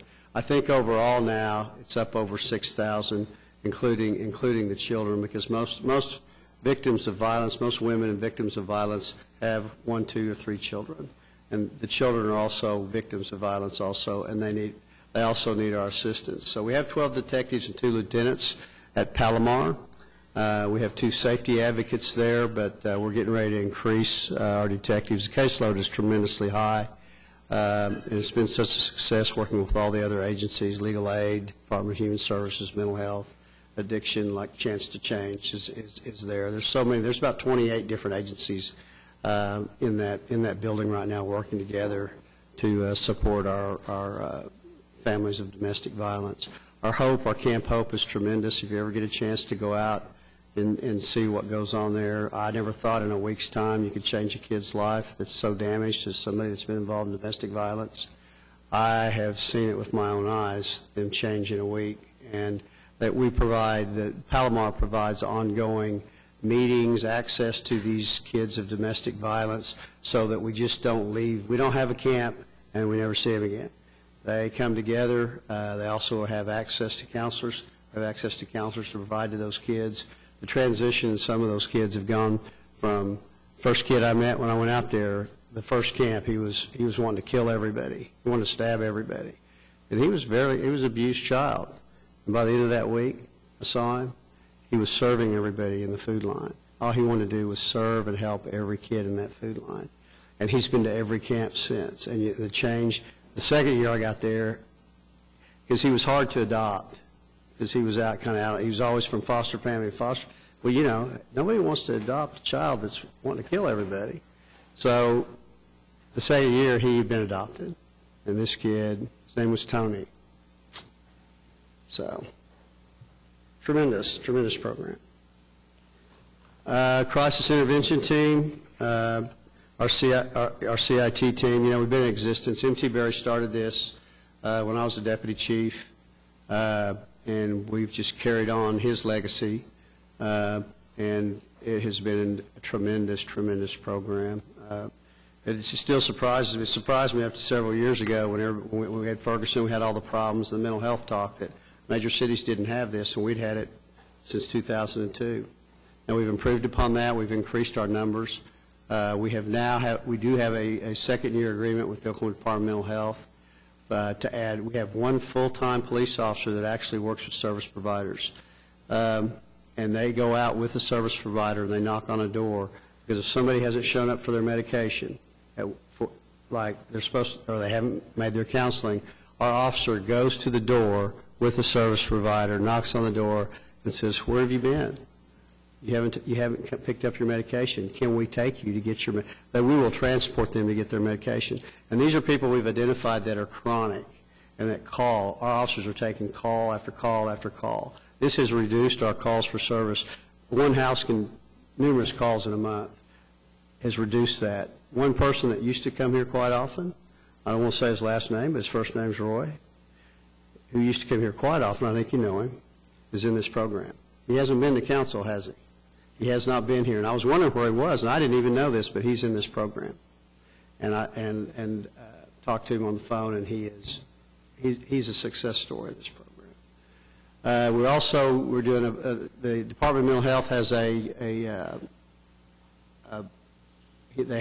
they had some projects in other counties, and I talked to Terry White because it was a really neat idea, and she got a grant. So we're going to provide 158 iPads to all of our CIT officers so that they can actually do services on the spot with the iPad and the service provider. We may not have to transport. They can make a decision whether this person needs to be admitted, whether they would take this person, or whether this person needs to be taken to the hospital. So in many cases, this person, they'll be able to evaluate this person while we're standing there on this iPad. So we're going to have connection to the service providers via the iPad. And they're funding all that. It's a grant. We don't have them in place yet, but the grant's been funded, and we will be able, and every one of them will have access to that. So as I said, it's expected to decrease on call time for initial crisis assessments. So our new record management system, again, I mentioned it briefly. It's been years in the making. Our staff, IT, I'm telling you, if you don't work with them, and I know very little about IT stuff, but they're incredible. And in fact, when we kicked this off I think we kicked it off last Wednesday, we went live with our new RMS system because our old one's been in existence for 30 years or so. We thought it would crash 25 years ago. but it's this new RMS system. The company that came in have had people here for when we turned it on. We kind of had a war room to kind of as problems were happening, we would fix that. They commented about our group of individuals with this city and said, you have got the best people in IT of any city they've ever seen. And the way we've done this and the way we've put this together, it has been the smoothest transition with the fewer problems than any place they've ever been. In fact, they said from now on, they're going to recommend the way we do it to other cities that are going to implement that same thing. So your IT people, the officers that I have in IT have been working on it. Had one captain, he was temporarily assigned 7 years ago, and he's still, but it's finally coming to fruition. So just tremendous job they've done. You should be very proud of the city staff. So the RMS system, one thing it's going to do, it's going to count crimes differently. So for instance, if you get a break-in, so if you have right now, if you were to have a burglary, and there's 2 crimes that have been committed, if you have a burglary and then you also have an assault, then the greater crime would be captured, and we would report that, which would be if it's a serious assault, it would be a serious assault. That would be captured. You'd never see the burglary in the crime stats. Now you're going to see every single crime. You're going to see burglary. You're going to see serious assault. You may see the burglary or a rape. The rape used to be counted, and the burglary wouldn't. You're going to see all of them. So don't be shocked if you see, well, we got more crimes this year, but we're counting more. Now, what they do is they convert that, because UCR is the national crime statistics, which the FBI does. What the state does when we report that is they convert all that back into UCR to report to the state, because comparisons are made across the United States by UCR. Not everybody has NIBRs. The standard, everybody's supposed to go to the standard. I think they keep bumping it up like 2022. We already have it with our new system. Some major cities have it. A lot of cities don't. Smaller cities can't afford it. May never have it. So the comparison has to still be converted to UCR for right now, but we're going to still be reporting data under the CYBRS. It's a standard system that we report them in. You're going to get a lot more. You're going to see statistics a little bit different. So in 5 years, we'll really be able to compare those same numbers, but it's going to take a while to get there. So people might be saying crimes going up in this area significantly when actually it wasn't counted correctly in the first place. So it's going to take a while to get there. Our Blue Team, I know I've been up here too long.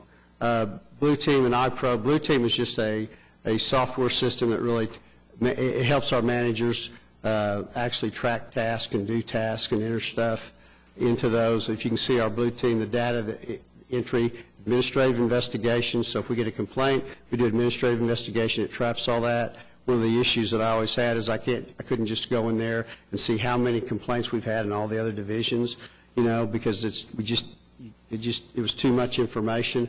This now, it's all entered, they trap it, citizens' complaints, use of force incidents. When our attorney, when Rick Smith or Amanda says, I need the stats on how many you've had this year within the last 3 years, boom, we'll hit a button and you'll get it much more quickly. So this system is going to be tremendous. And our use of force, it tracks our use of forces better, de-escalation reviews, our vehicle pursuits, we track all those now. We do a lot of it by hand. Now we do enter all the data, but all of it now will be entered by supervisors, and it'll be real time, so we'll have that information more quickly.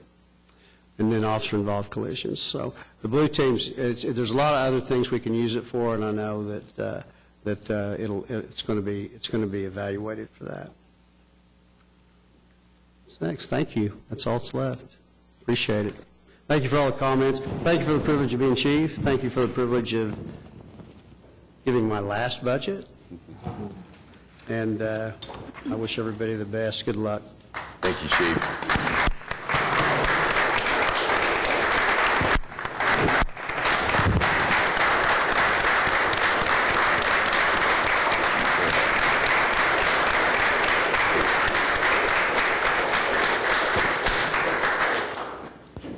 Thank you, Chief.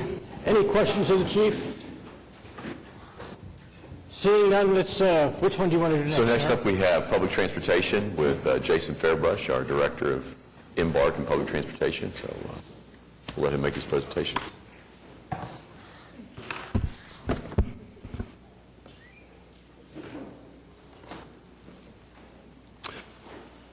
So, good morning, Vice Mayor, Council. Pleased for the opportunity this morning to present the FY20 budget for the Public Transportation and Parking Department. We'd like to take a minute just to recognize a couple of staff that were very helpful in preparing the budget presentation and the overall budget document. We have Melissa Rousey here. She's our Financial Services Manager, as well as Michael Scroggins here, who's working the technology, and also would like to thank the Budget Office for all their help getting us to this point. So as we start the presentation this morning, we really have it arranged in a way to familiarize Council with our family of services. And we're going to do that first by looking at who we are, take a look at what we've done, and then some survey data that will give you a sense of what people are saying about us. We'll transition over to our 4 areas of focus, which are tied to the issues that we've identified in our strategic business plan. And then we'll finish with just a summary look at our overall budget for transportation and parking services. So our mission is to provide public transportation and downtown parking services to the residents and visitors of the greater Oklahoma City area, so they can experience friendly, convenient, safe, and affordable transit and parking services. And in addition to managing downtown parking, we are a multimodal transit agency, and extremely pleased with the ability to add an additional mode of transportation this year with the launch of the Oklahoma City streetcar. Looking back at what we've done this year with the resources provided by Council in our budget, we've had a very busy year. We started our fiscal year with the addition of an additional night route, Route 22, which serves Martin Luther King all the way up to 63rd Street, connecting Metro Tech, the zoo, Remington Park, Oklahoma City County Health Campus that's up there. And so we continue that incremental improvement on night service. We finished a big capital improvement project with the Sheridan Walker parking garage. I'm sure you've driven by the location. You've seen the mural on the outside of the building. We're really pleased with how the mural turned out, but the capital project was much more involved than that. We ended up renovating some elevator cabs. We redid the stairwells. We restriped the garage. We repainted all the painted surfaces. Added energy-efficient LED lighting, and so we wrapped that project up in September. And then, of course, in December was very exciting, I think, for the entire city, and that was the launch of the Oklahoma City streetcar service. We had a great opening weekend. Again, just as a reminder, that Friday, Saturday, and Sunday, we provided over 20,000 passenger trips during our opening weekend. And then in January, another huge day for us, January 27th, the launch of Sunday bus service in Oklahoma City.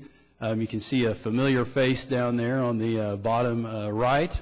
And we appreciate all the support from Council and the Board of Trustees in helping bring that Sunday service to fruition. So what are people saying? We got a couple of survey results to share with you. And this is data from the Importance Satisfaction Index that is shared with Council by the consultant that does the resident survey each year. So you'll probably be familiar with this information. But just as a reminder, when residents are asked, what's important to them and what their satisfaction levels are, we all know the condition of city streets is by far the most important thing that comes to light in that resident survey.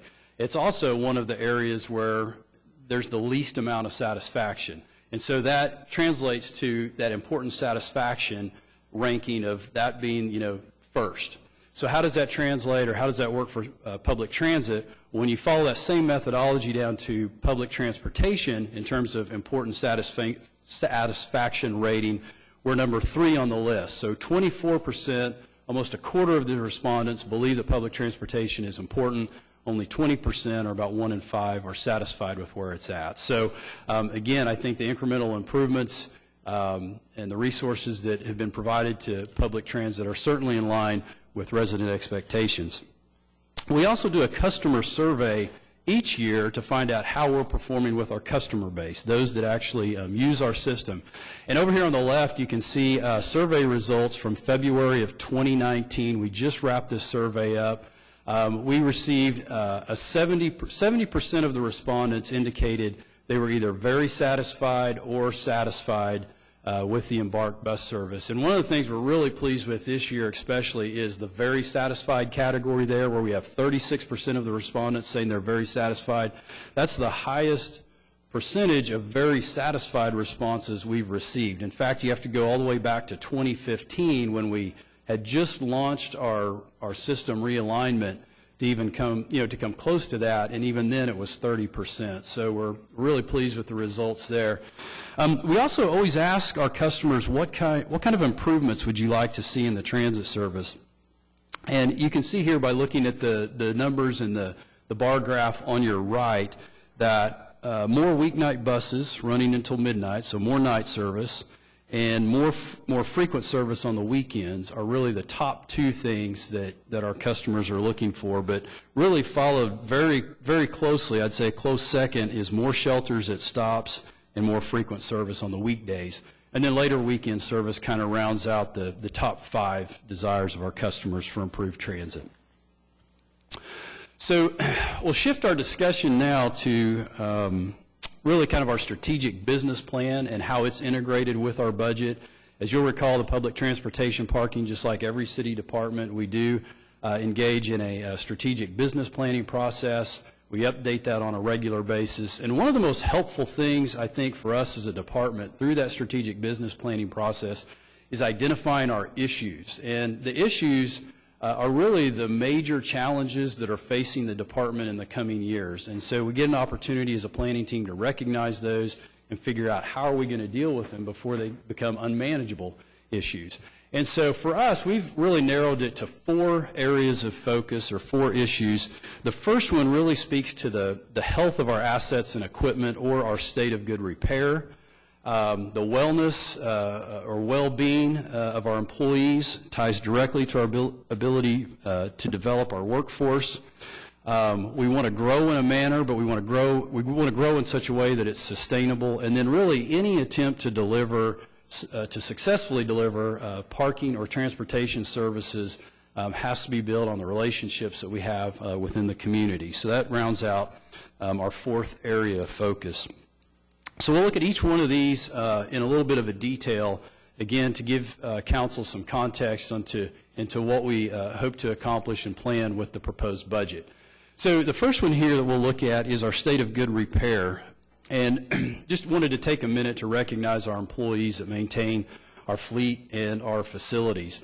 We've done, with our staff, in my opinion, we've done a remarkable job in being able to bring a lot of the repairs, particularly for our bus fleet, in-house. We very rarely have to send anything off-site to have repaired anymore. And so, again, that speaks to, I think, the quality of our staff and the expertise of our mechanics.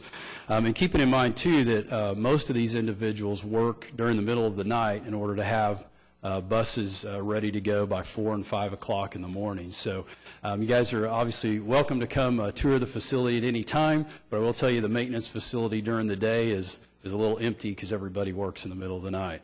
So looking at some specific items related to the state of good repair, I am pleased to report that the age of our fleet, our fixed route bus fleet, average age is now 6.6 years. So that means we have no buses that are operating past their useful life, and it's really a tremendous improvement from where we were just a few years ago. In fact, when I presented the budget in FY16, we were actually looking at 18 buses, or 31% of our fleet, that was past its useful life. And useful life on a heavy-duty transit bus is 12 years. And so you can imagine the condition of a bus after 12 years, and then if you're running it past those 12 years, it's certainly not the best experience for the customer, and eventually your maintenance costs start catching up with you. So again, through some competitive grant programs, the support of the council, the support of the COPPA Board of Trustees with our capital plan, we've really been able to make a dent in improving the condition of our fleet.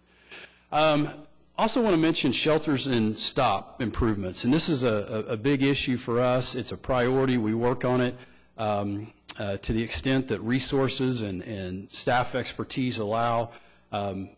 Within this last fiscal year, we've actually improved 38 different stop locations, and we've installed 22 new shelters. And when I say a stop improvement, that's basically a concrete pad, some type of connecting sidewalk, and in a lot of cases, maybe an ADA curb cut. And this is really an opportunity to thank the MAPS office and Public Works for all they do to support our bus stop improvement program. As you know, MAPS has built a lot of sidewalks. Public Works, we coordinate with their project managers, and we work through these lists of shelter and bus stop improvement locations, and we just really couldn't do it without them. In fact, we have, in addition to what you see on the slide, we have 18 more locations in process for improvement, with another 23 shelters that we'll be installing. And so that'll round out this current phase of bus stop improvements that we're working on. And then moving into next year, our plan is to be at least that aggressive or more in continuing to add shelters and improve stops.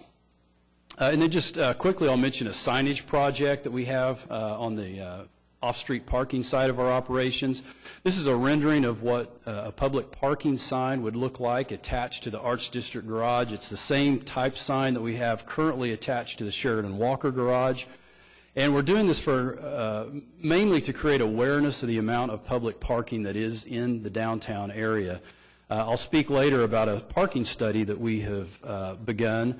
And in talking with some of the stakeholders, as we started that parking study, you know, we shared this concept of publicizing the public parking, and we received a lot of support for that, because business owners still hear, you know, when people come downtown that, you know, folks don't think there's enough parking, or they don't know where to park.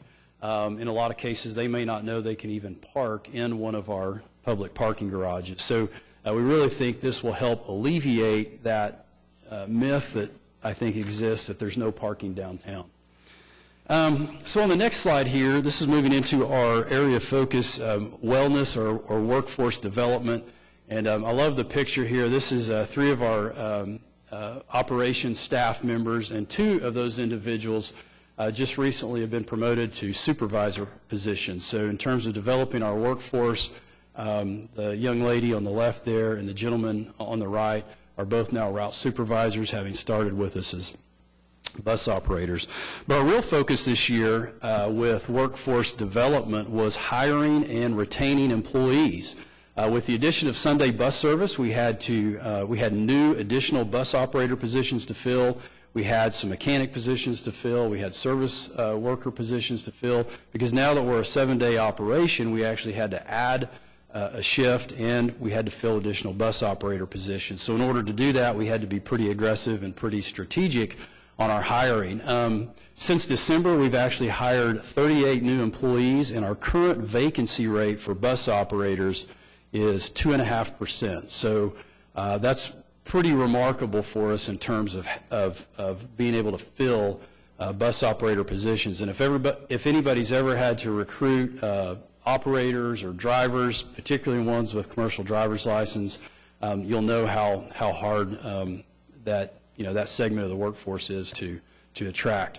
One of the things I want to mention is an innovative approach we took this year to trying to fill particularly those bus operator positions, and this was an idea that really originated within our safety and training department, and that was providing free CDL classes to the community on Saturdays. So what we would do is we would publicize through Michael and his team, social media and some paid advertisements, that we're doing these free CDL classes. We would help an individual get their permit. So that's preparing for the test, getting their permit. That's the first step in the CDL process. This was really beneficial twofold. Is one, it got people in the door where we could talk to them about our organization, and it also kind of helped us be able to pre-screen some people right before they really got into the whole application and interview process. So through those CDL classes, that was really a key in filling our positions. I'm looking at the next area of focus. This is our growth area of focus, and again, we can look at growth in a lot of different ways, all the way from service span to revenue miles, but we do like to focus on ridership, and so we'll take a look at several different ridership slides. The first one here is our night bus service, and you can see, looking at the bar chart, this is our cumulative ridership for each one of the years. The line graph that you see is our riders per service hour. Recall, we started our night service in FY15 with 2 routes. We now have 6 routes in operation through FY19. We anticipate finishing the year with over 100,000 passenger trips on those 6 routes that are operating until midnight. The next slide here is our total weekday ridership, and we actually have this, the bar chart you see actually shows our average ridership per day. Even with the decline that you see in average ridership, we're still providing over 10,000 trips a day. That has us on pace, even through the end of fiscal year 19, to finish around 3 million trips during the year. So again, looking at the downward trend, there's still a lot of people within our community that are using our bus service to get to where they need to go. The only thing I might share with you on this is, FY16 was definitely our peak for average riders per day.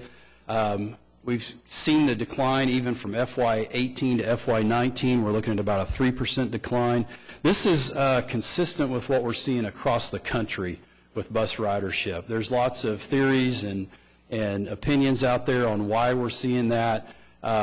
But what we did is we went back and we looked and we compared to our peer cities to kind of get a sense of, well, what's the ridership doing there. When you look at our peer cities, the overall average decline is about 5.5%. So again, just to give you some context, we have tapered off a bit, but not to the extent that we're seeing in some of our peer cities.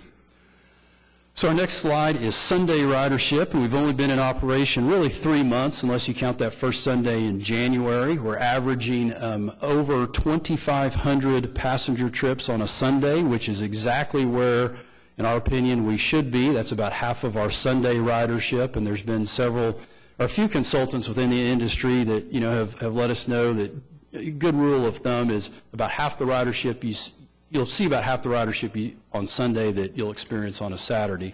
And so again, I think it just speaks to the fact that when we put the new service out there, our community embraces it very quickly. You'll notice that spike in March. We actually had 5 Sundays in March, so it's really pretty consistent, around 2,500 trips on a Sunday. And then looking at streetcar ridership, we talked a little bit about opening weekend. Get to the slide here. Okay, there we go, streetcar ridership. So we talked a little bit about opening weekend. We can also see that we had strong ridership, extremely strong ridership through the first 2 months of the service, December and January.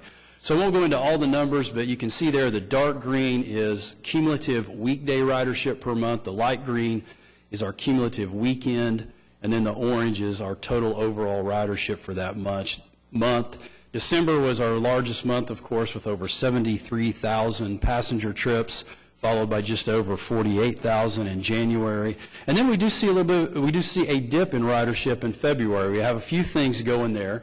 One is we started charging a fare in February. I think we'd all probably agree that kind of the newness of the service had wore off by the time February arrived.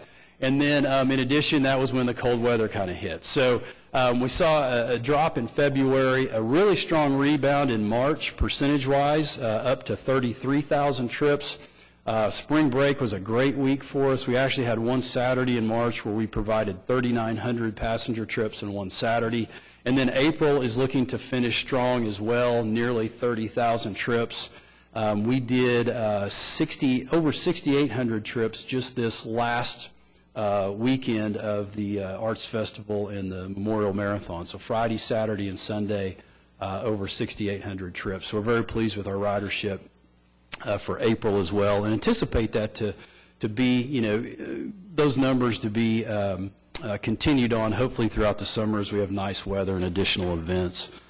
So looking at some of our alternative transportation, I'll just mention quickly, we do provide transit service along the Oklahoma River. Up in the top left, you can get a sense of what our ridership is there with the 3 65-foot vessels that provide transit service from Meridian to Regatta Park and the Bricktown Landing. We're estimating FY19 to finish at over 13,000 trips, a little bit ahead of last year, but not quite where we were our record year in FY17, where we had over 16,000 trips. Looking at our Spokies bike share ridership, again, FY19, we're expected to finish at just under 11,000 trips, down slightly from the previous year, and we attribute that decline mainly to the competition that we now have from the scooters that we see downtown. So looking forward to some growth items, we'll talk a little bit about our bus rapid transit first. As you know, we were awarded a build grant in 2018. I am pleased to report that that project continues to progress. We have satisfied the first step of the environmental process and submitted our basically our categorical exclusion documents to the FTA for review. We're in the process of selecting an engineering firm to help us with final design. And then again, as we continue with the project, construction will begin in 21 with service anticipated for 2023. And again, that's a coordinated effort between not only us, but the planning department and Public Works as well, in trying to bring that service online. Included in the proposed budget is additional funding for holiday bus service. There's 6 holidays that, with the approval of the budget, will now be able to provide bus service. The bus service that we're going to offer on holidays is going to be the equivalent of the frequency and service span that we now offer on Saturdays. And so we'll now have buses operating on New Year's Day, Memorial Day, Independence Day, Labor Day, Thanksgiving Day, and Christmas. And I think this really just goes to support Council's priority to develop a transportation system that works for all residents, because we know that a lot of our customers, they rely on public transportation to get to where they need to go. They have activities and events they want to attend on the holidays, not to mention the fact that a lot of our customer base, they have to work on the holidays. So we want to be able to make sure we have that transportation to get them there. So talking a little bit about parking, I mentioned a downtown parking study. We have engaged Kimley Horn and Associates to help us with a parking study of the central city area. The boundaries of the parking study are basically Classen on the west, I-235 on the east, so it will include Bricktown. The northern boundary is 13th, and then all the way south to the Oklahoma City Boulevard. Again, although we're more or less kind of taking the lead on the project, we are coordinating and within our team, we have planning, the Alliance for Economic Development, and the city manager's office all contributing to this study. So what the consultant is really going to do is do an inventory of the parking system downtown, both public and private, help us get a sense of where parking, if any additional parking needs to go, help us get some recommendations on our on-street parking management process. And so we're working through that process right now. We plan to have some preliminary recommendations towards the end of the summer. And really, this will kind of be the framework or the map that we use in making parking decisions moving forward, just like we use the Core-to-Shore parking study to help us determine the size of the convention center parking garage. And speaking of the convention center parking garage, here's a quick timeline of where we're at with that. We are in the process of completing the design. As you know, the garage is being located on a site that was owned by OG&E, so we expect the demo and the cleanup of that site to be complete in June. We'll be bidding the project and beginning construction this fall, with completion estimated to be around the same time as the convention center wraps up its construction. So our last area of focus here is relationships, and I can't emphasize again how important it is to engage our community, and we have a great team of staff that does that. Here's a great picture of some Embark staff at probably an open streets event.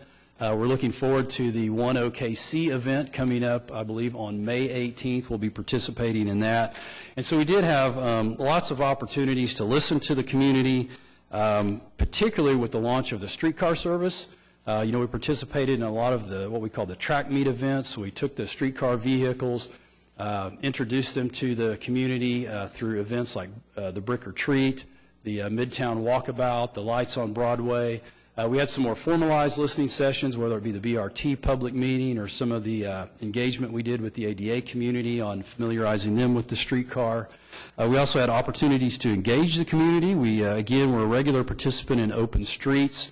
We continue the Love the Loops campaign for businesses along the Oklahoma City streetcar route. That's where businesses can sign up free to become part of the Love the Loops partner program, and then we do some cooperative publicity there, promoting both the streetcar and the businesses and the neighborhoods. And then, of course, we've mentioned the Sunday service and streetcar launch.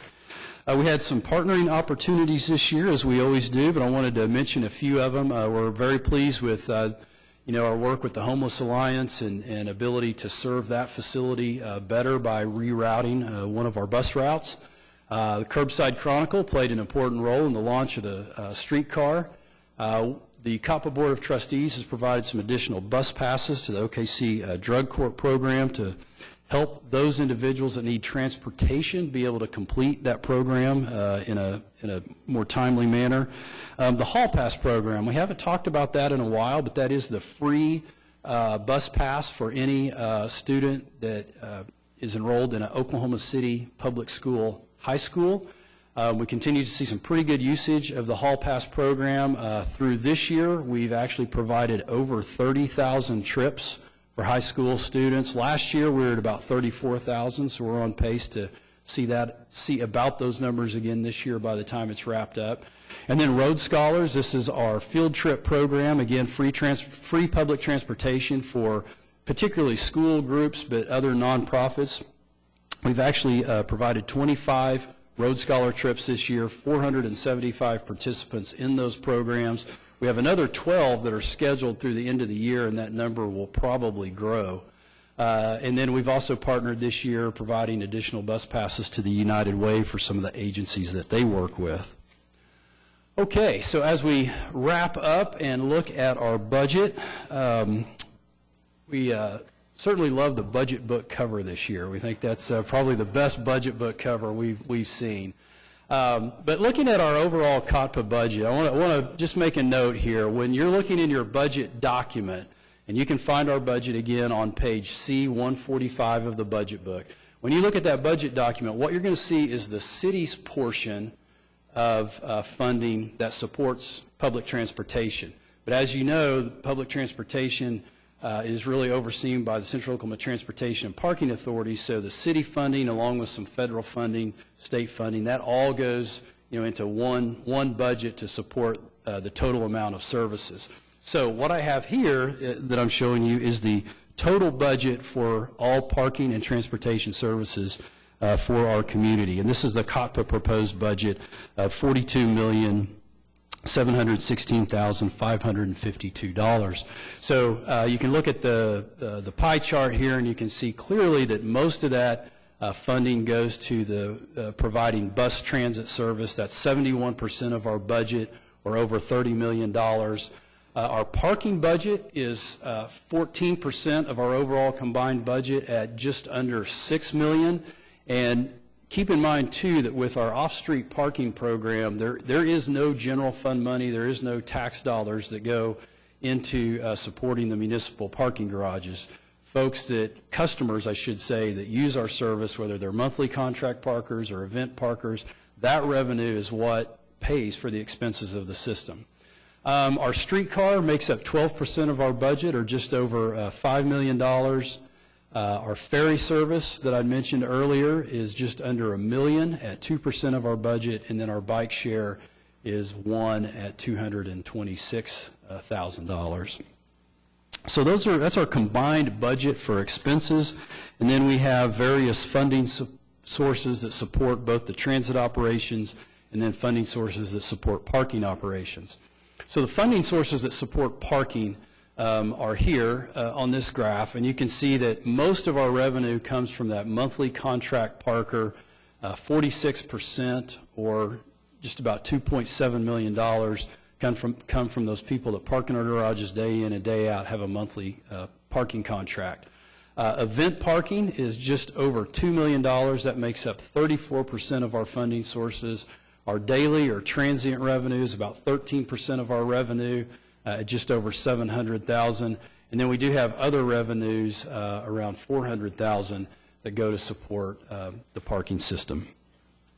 And then when we look at funding sources for transit, again, our total transit budget is just over $36 million, with $23 million, or 63% of that budget, being supported by the city's general fund. And so that's what you should see in your budget document. We do have federal funding that supports transit in Oklahoma City. We have right around $7.7 million, or 21% of our revenue comes from federal grants.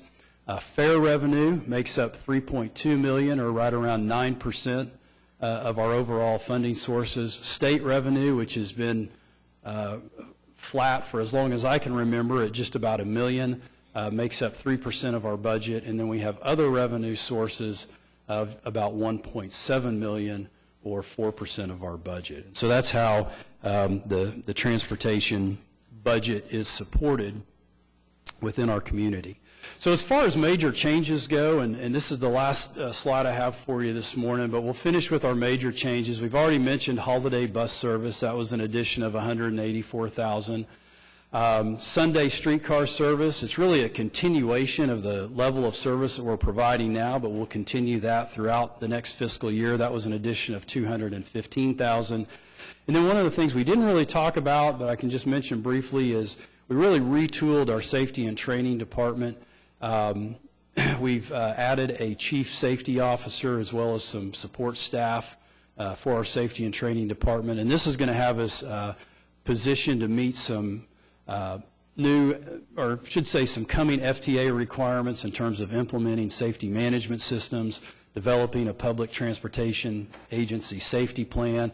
And one of the things that has impacted us is because we operate a rail system or a fixed guideway system, that puts us in a category with the FTA that's consistent with a lot of the larger transit agencies. So obviously you heard in our mission statement, we want to provide safe service. We have a new set of guidelines related to safety, and so now we're more than prepared to meet those in the coming years. So with that, I'll be glad to answer any questions. Jason, thank you for your presentation. Seeing no questions, I'll vote. I do have some questions. Thank you so much for this. This was really helpful. I had a few questions, just sort of, I guess, kind of technical questions about some of the numbers. So there was a slide with your customer survey from February of this year.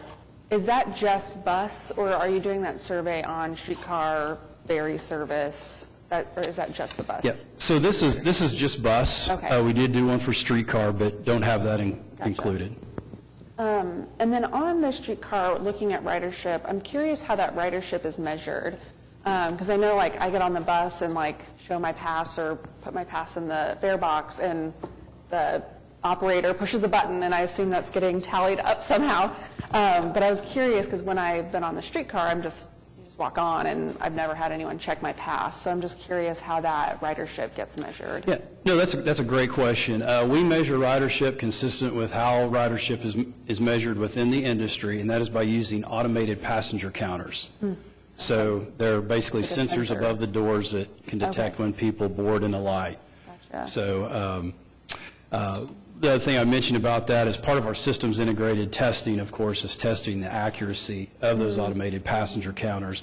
And ultimately, we'll use that ridership to report to NTD, the National Transit Database, which eventually will impact grant funding. So great question. Thank you for asking that. Yeah, that's super helpful. And then, yeah, I just wanted to say I really appreciate all of the work that Embarked has done to invest in our bus service, particularly seeing that the Sunday service ridership is like, oh, I can go places on Sundays now. And lots of other people, like you said, with holiday service, I think will be huge for people accessing employment and having that reliable source of transit. So thank you. And then I just want to echo Councilwoman Hammond. And then just looking at this photo I took of the data you provided, just want to make sure I am understanding this correctly, that when we did a citizen survey asking what improvements the residents would like to see to our transit system, they said more frequent service on weekends, weekdays, and running later. I am reading that correctly. That is from our customer survey. So that's when we... The people who are using it right now. That's right. When do we talk to... I know we do, because I serve on COP, but I'm curious. The choice riders, the people out and about who own a car and have a choice whether to take public transportation, what do they say would make them ride this system? Well, we engage the non-riders in a couple different ways. One is we have a few questions within the general resident survey that the city does each and every year, and then every other year we do our own non-rider survey. We ask several questions about their inclinations to use the system and what would make the system more attractive to them. I can't recall all the questions, but we do ask them about, for example, the availability of covered stops, the frequency of the bus, things like that, so then they will respond, yes, this particular factor would or would not, make me more inclined to ride the bus. And typically what we find is, it's kind of consistent with what we see from our own customers. People want, safe, protected places to wait to catch the bus, and then generally frequency is, that's the top. And just in case someone's tuning in to Channel 20 for the first time, when you say frequency, would you say what that means and where we are right now, weekday versus weekend, and what the industry standard is for frequency? Well, yeah, so frequency is basically how often a bus comes by, your stop. Right now we're at about 30-minute frequency on almost all routes, and thanks to the council and the COPPA Board of Trustees, we've worked really hard to get to that level of frequency. In some more robust transit systems, you'll see frequency in the neighborhood of 15 minutes. Obviously, the more frequent it becomes, the more convenient it is, the more predictable it is, right? You don't have to worry about a schedule. It's just like the streetcar. If you know a bus is coming by every 15 minutes or every 20 or whatever the number is. So... And then I just want to, again, applaud Embark and the council members who've come before me who invested in Sunday bus service and improving the frequency over the years. You all are doing a lot of wonderful work. Okay, thank you, Jason. Yes, sir. Thank you. Seeing no more further questions on this, let's move on to the fire department. Chief Kelly.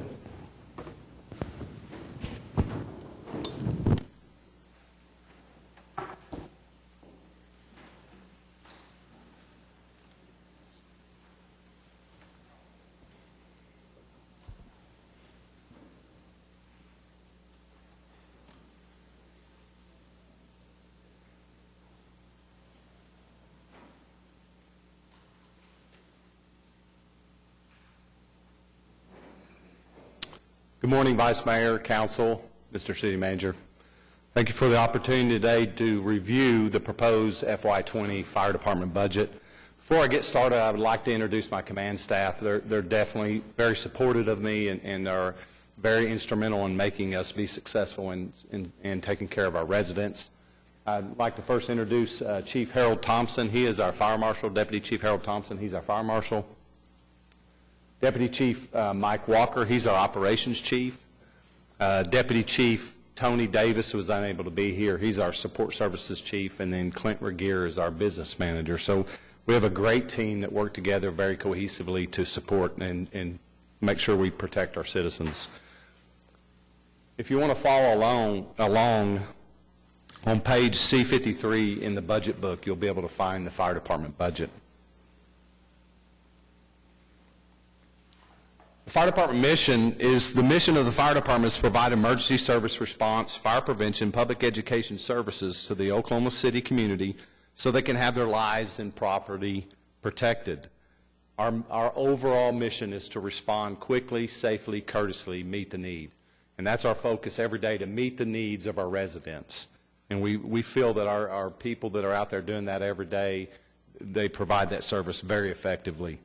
Before we get into the budget, I would like to just do a quick overview of what the fire department actually looks like, so you can kind of get an idea when we talk about the budget and where we're going and what it looks like and how we actually divide these services up.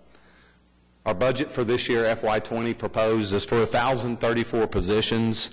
Of those, 999 of those are uniform positions.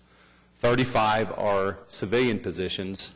And that will be operating out of 36 fire stations with 6 districts, and I'll talk about that in a little bit. We have 2 fire stations that are currently, one's under construction and one's about to begin construction.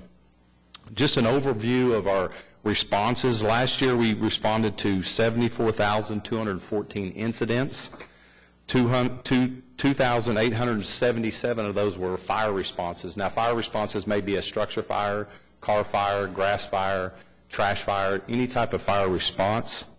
As you can see, the majority of our calls are emergency medical responses. 49,962 of those were medical responses, and then 21,375 were others, and that would be automatic alarms. We have an alarm that goes off at a structure, car wrecks, elevator rescues, any type of rescue that we respond to other than fire or EMS. To give you an overview of the department, we're predominantly male. We have 953 males and 21 females, and that's one area that we have instituted where we have some recruitment officers where we focus on that area and try to bring diversity in the department. So that's one area that we're really focusing on. We have 168 minorities, and just to give you an overview, that again that's something that's very important for us. We want to reflect the community, and that's some areas that we're really focusing on and making sure that we're reaching out in those areas. If you a breakdown of our department, you can see we have 105 employees with 25 plus years of service. And the reason I tell you that's a big milestone for us, when they reach 25 years of service plus their age, that's usually an area they start looking at retirement. So we want to make sure we're ahead of the curve. So that's areas that we look at and we pay attention to so we can make sure that we're ready and have a class prepared to go and for hiring. We have 332 employees in their 40s. That's also very important because usually as we get over the age 50 mark is when we start seeing, coupled with their years of service, when we start seeing people start to transition out of the fire department. And then we have 178 employees that are also in their 50s. Just to give you an overview, our average age of years on the department is 40.82, and our average years of service is 13.26 years of service. And I want to give you a full overview of the department and what it looks like serving the community. You can see here a map of the city, the 620 square miles that we do service. There are, if you'll note on here, there are 38 stations. You'll see in the lower right-hand corner in Councilman Stone's area of service in Ward 4 is Station 29. That is under construction and is slated to be open this summer of 2019. And then on the west side, Councilman McAtee's area in Ward 3 is Station 38. That's on 59th and Richland. I'll talk more about that in our presentation here, but those are two stations. Once we get those stations open, we'll be at 38 stations. We currently serve the community right now with 39 engine companies, 13 ladder companies, 17 brush pumpers, 6 battalion chiefs, and that's over the 6 districts that I talked about earlier. 6 heavy tankers, and those heavy tankers actually carry 3,000 gallons of water because there is a large portion of the city that is unhydrant, that we do not have hydrants in, so we provide that water so we can provide an effective firefighting service to the community. We have 4 light rescues, 1 hazmat unit, 1 heavy rescue, and 1 water rescue. So you can have an overview now. We want to get into the major budget changes that we have for the fire department this year. The $4.8 million are just changes, a roll-up in personnel-related costs in collective bargaining through the salaries, merit, retirement, insurance, and other benefits. We're also looking to add 2 new fire inspection and code compliance officers this year. And our focus in that is we want to look at our high-risk commercial business inspections, and that's areas that we look at and we see where we have a potential for a large loss of life. So that's anywhere where we have large gatherings, and we want to make sure that we're addressing those areas to make sure when our residents are shopping or are doing things in our community that they're safe.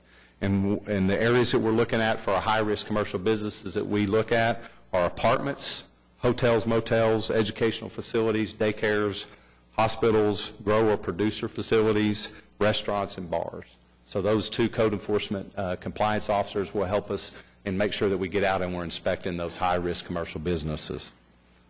We're also adding a major in our dispatch, and that will be a dispatch liaison that actually works at the Public Safety Communication Building in 911, and their focus is to make sure our dispatchers are trained, to make sure that we have a good relationship with the public safety officers that are working in the 911 center, to make sure that we have other things available to us when we have large catastrophic events that take place within the city where we can do things to manage those incidents. So they're very effective. It's going to be a very effective position in what we're trying to do going forward.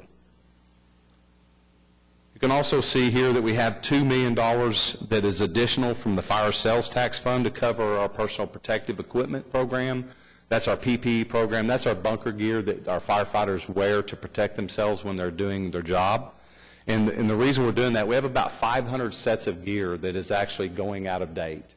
NFPA, which is the National Fire Protection Association, actually has pro-qual standards that they set. And basically those standards state that the gear should be good for 10 years from the date it's put in service. We have about 500 sets of gear that's coming on that 10-year mark, and we want to make sure that our firefighters are in the very best gear, up to date and safe. And so we're replacing about 500 sets, so that's part of that $2 million. And we're also focusing very much on the contamination reduction, and that's to cancer-causing agents. So one of the areas we're also looking at is what we call dual certified gear. And that's an extra set of gear that they could wear. It's a lighter weight gear that they, basically we have them right now, it's for wildland, but the new gear we're looking at is a little bit, it's a more, technology is increased the safety in that gear. So it's a two-piece garment that we're going to that they can wear not only for wildland, but for vehicle extrication, car wrecks, other types of incidents besides a structure fire. And what that allows them to do is not have to put their structural gear on, so that way we're reducing their contamination, the potential to be exposed to carcinogens. So that's the other area that we're using that $2 million for. We're also adding a system support specialist too, and that is our fire information technology area. We all know that we're having increased demands on IT and technology-based services, and that's something in the fire service we're also challenged with. We want to stay ahead of the curve and not play catch-up, so we're adding a system support specialist too. That will give us 4 fire information technology personnel to be able to address the needs within the fire department. We also have $300,000 that we're increasing our fire information technology budget, and that's so we can look at technology pieces within the department or anything outside services so we can improve the technology within the fire department. Here's the overview of the budget. You can see the full expenditures and positions by the fund. Our general fund is the majority of our budget. You can see it's 58%, and our total budget is $164,431,595. And when you break that down in the general fund, you can see the $94 million in the general fund, which is 58% of the budget. And then our 3/4 cent dedicated sales tax is the $48.8 million, which accounts for 208 positions. And then the MAPS 3 use tax fund, which we use to replace apparatus, our apparatus replacement is $8.13 million, and that is at 5% of the budget. And then go back, the sales tax is 30% of that budget as well. I'm sorry I didn't say that earlier. And then we have our Better Streets, Safer City use tax fund that is also to replace vehicle apparatus. And you can see that is 7% of the budget, and that's at $11 million. And then we have a grants management fund for our SAFER grant that we utilize to hire 39 firefighters from the federal government. It's a fund that pays a portion of their salaries, and that is 1% of our budget there, and that's 18 positions at $1.6 million. This is sometimes it's very hard to see this, but this is an overview, gives you a good view of the department's organizational chart, and you can see from the top to bottom of what we look like organizationally. Again, as we said earlier, we have 999 uniform positions, 35 civilian positions, for a total of 1,034 positions. You can see that underneath the fire chief there, we have a business manager, administrative assistant, and we also have 2 people that are focused primarily on safety of our firefighters. We have a safety officer, a dedicated person to that, and then we have a public relations and marketing, basically known in the past of a PIO, to inform the public of what's going on, to also sell the brand of the fire department so we can educate what we do as a fire department, how we provide service to our citizens, and how we keep them abreast on what we're doing for them every day. And that's broken down into 3 divisions: the fire prevention division that has 3 work sections underneath that, and that is fire investigations, our education, and also our fire code compliance. And in the middle, you have the support services division. That's anything that supports the fire department. That'd be our human resource staff, our dispatchers, our maintenance division, our facilities division, our HR, and fire information technology. And then to the right, you have our operational staff, and that's our operations. That's the boots on the ground at the fire station you see every day that provides the services to the citizens. We're going to review our issues and strategic goals. This is on the fire department. We have 3 that we're going to discuss today. The first one we'll look at is the lack of awareness and application of personal safety and health measures by residents will result in fire fatalities, injuries, and property loss. In order to address that, we have 2 main key results we're looking at. And the first one is 100% of our elementary schools in Oklahoma City limits will receive fire and life safety presentations each year. Previously, we only focused on the second graders. We felt that if we could get out to all the second graders, we could get that culture developed young, but within our community. But we realized we need to expand that. So what we're now focusing on is the full elementary K through 6th grade. So we're working with UCO and other agencies within the city, and we've created what we call OK Child. And that is actually a curriculum that they can utilize, the teachers can actually utilize to teach not only fire safety, but any type of injury prevention to our kids within the Oklahoma City limits schools. It's not just Oklahoma City, it's any schools within Oklahoma City limits. And so we're really broadening our approach to that. We feel that it's more important to create a culture of that every year, because it's surprising how often it's the children that are teaching the adults about fire safety. So we really believe that's an important focus for us of partnering again with UCO to create that curriculum of OK Child that can be utilized. And the great thing about it, it's not only can be utilized in Oklahoma City, it can be utilized statewide, because they can get on, download it, utilize it. So we're really excited about that. And then the other part of is 40,000 community risk reduction activities involving the community of Oklahoma City. That's our focus. Anytime a fire truck or fire personnel are out making contact with our citizens, our residents, our focus is we want to relay a fire safety message. So that we track those. We have a database that we put those in, and that would be anything of talking to them about calling 911, making sure they have a working smoke alarm, talking to them about exit drills in the home, anything that you can think, stop, drop, and roll. We track those because we want to focus on fire prevention and injury prevention, and that's the ways that we focus every day. The result that we look at, and this is the things that we've been struggling with the last couple of years, you can see the ebb and flow throughout the years and this is the annual fire fatality rate in Oklahoma City. And the goal of that is it will be below the national average. The national average is actually 1.05 per 100,000 population. As you can see this year, we're actually at 1.97, so we're above the national average. So we're continually looking at ways that we can deal with that measure to bring that down. And I'm going to talk about some of those in different areas. But if you look at, I'm going to focus on the last 2 years. In 2018, we had 21 fatalities. And in 2019, we're currently at 13. The primary focus that we have in those areas is a working smoke alarm. Both years that we've looked at, every structure fire fatality that we've had except one both years is because they did not have a working smoke alarm. So those are areas that we continually address, and we're going to stay after that until we eradicate this. So it's one of those areas we have to focus and continually focus in those areas. Another thing that we did notice this year that we ran into is exit drills in the home. Some of the things that we ran into is actually 6 of our fatalities this year. They were actually notified and had some type of early warning, but they were unable to get out of their house. And we're creatures of habit. What we find many times, if they can't go out the front door, if they don't have a plan, then they can panic or have other issues.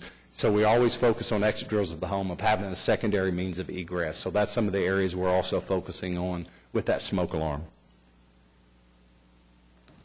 The other issue we have is the growing demand on fire department services and resources caused by our population growth. And that is, we're seeing this population growth. We have to stay ahead of that curve and make sure that we're providing the best service we can to our residents.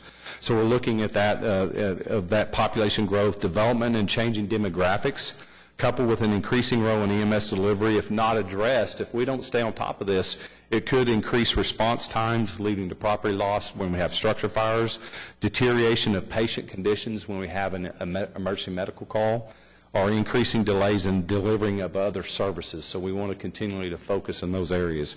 And our goal in that is annually the residents of Oklahoma City, even anticipating these growth in outlying areas will receive emergency response within 7 minutes or less 70% of the time. So that is our goal in that. As you can see, here is our response we've tracked for FY13 through FY19. And you can see there has been an increase in that. We're continually striving for that 70% goal. Over the last, since FY16, we've seen a jump from FY15 to 16 of about 5%. We stayed there pretty consistently.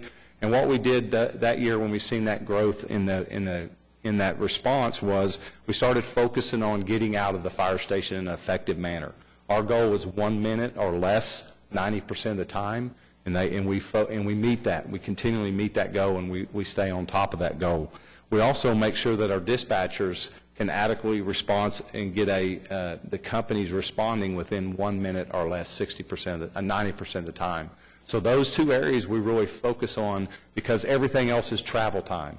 And some of those you can't control because of traffic and other areas, so we have to focus on that. Now, we are building the 2 new fire stations to the 2007 GEO bonds, the 29 and 38, so that will help in some areas.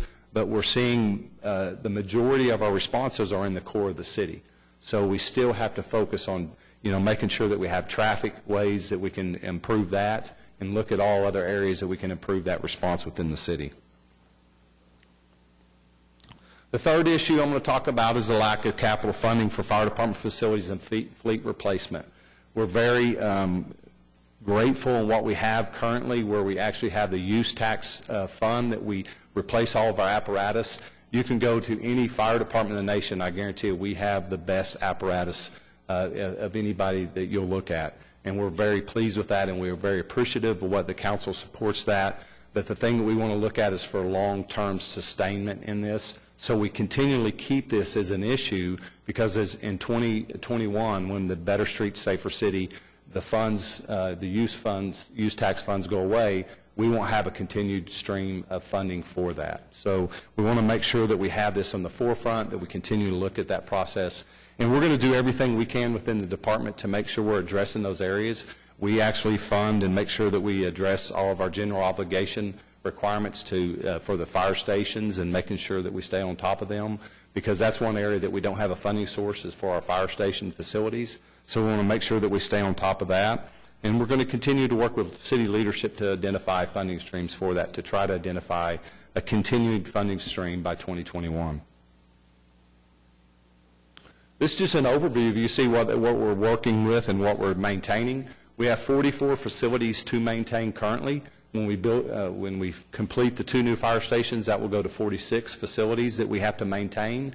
We also have 94 frontline fire apparatus that we replace that we have to maintain, 31 reserve apparatus, and 118 support units. We do allocate funding for that every year. We have $475,000 in the general fund for our facility needs to take care of repairs and maintenance around the fire facilities. And then we also have $1 million that's allocated in sales tax for facility needs to also address any other areas. And then we have $2 million that we put in there for our building of new fire facilities that we can utilize for our new fire stations or our large remodels that we do in a fire station. So we are doing everything we can within our budget to do that, to make sure we maintain our facilities. Our fire prevention services is again, I was under the direction of Deputy Chief Harold Thompson.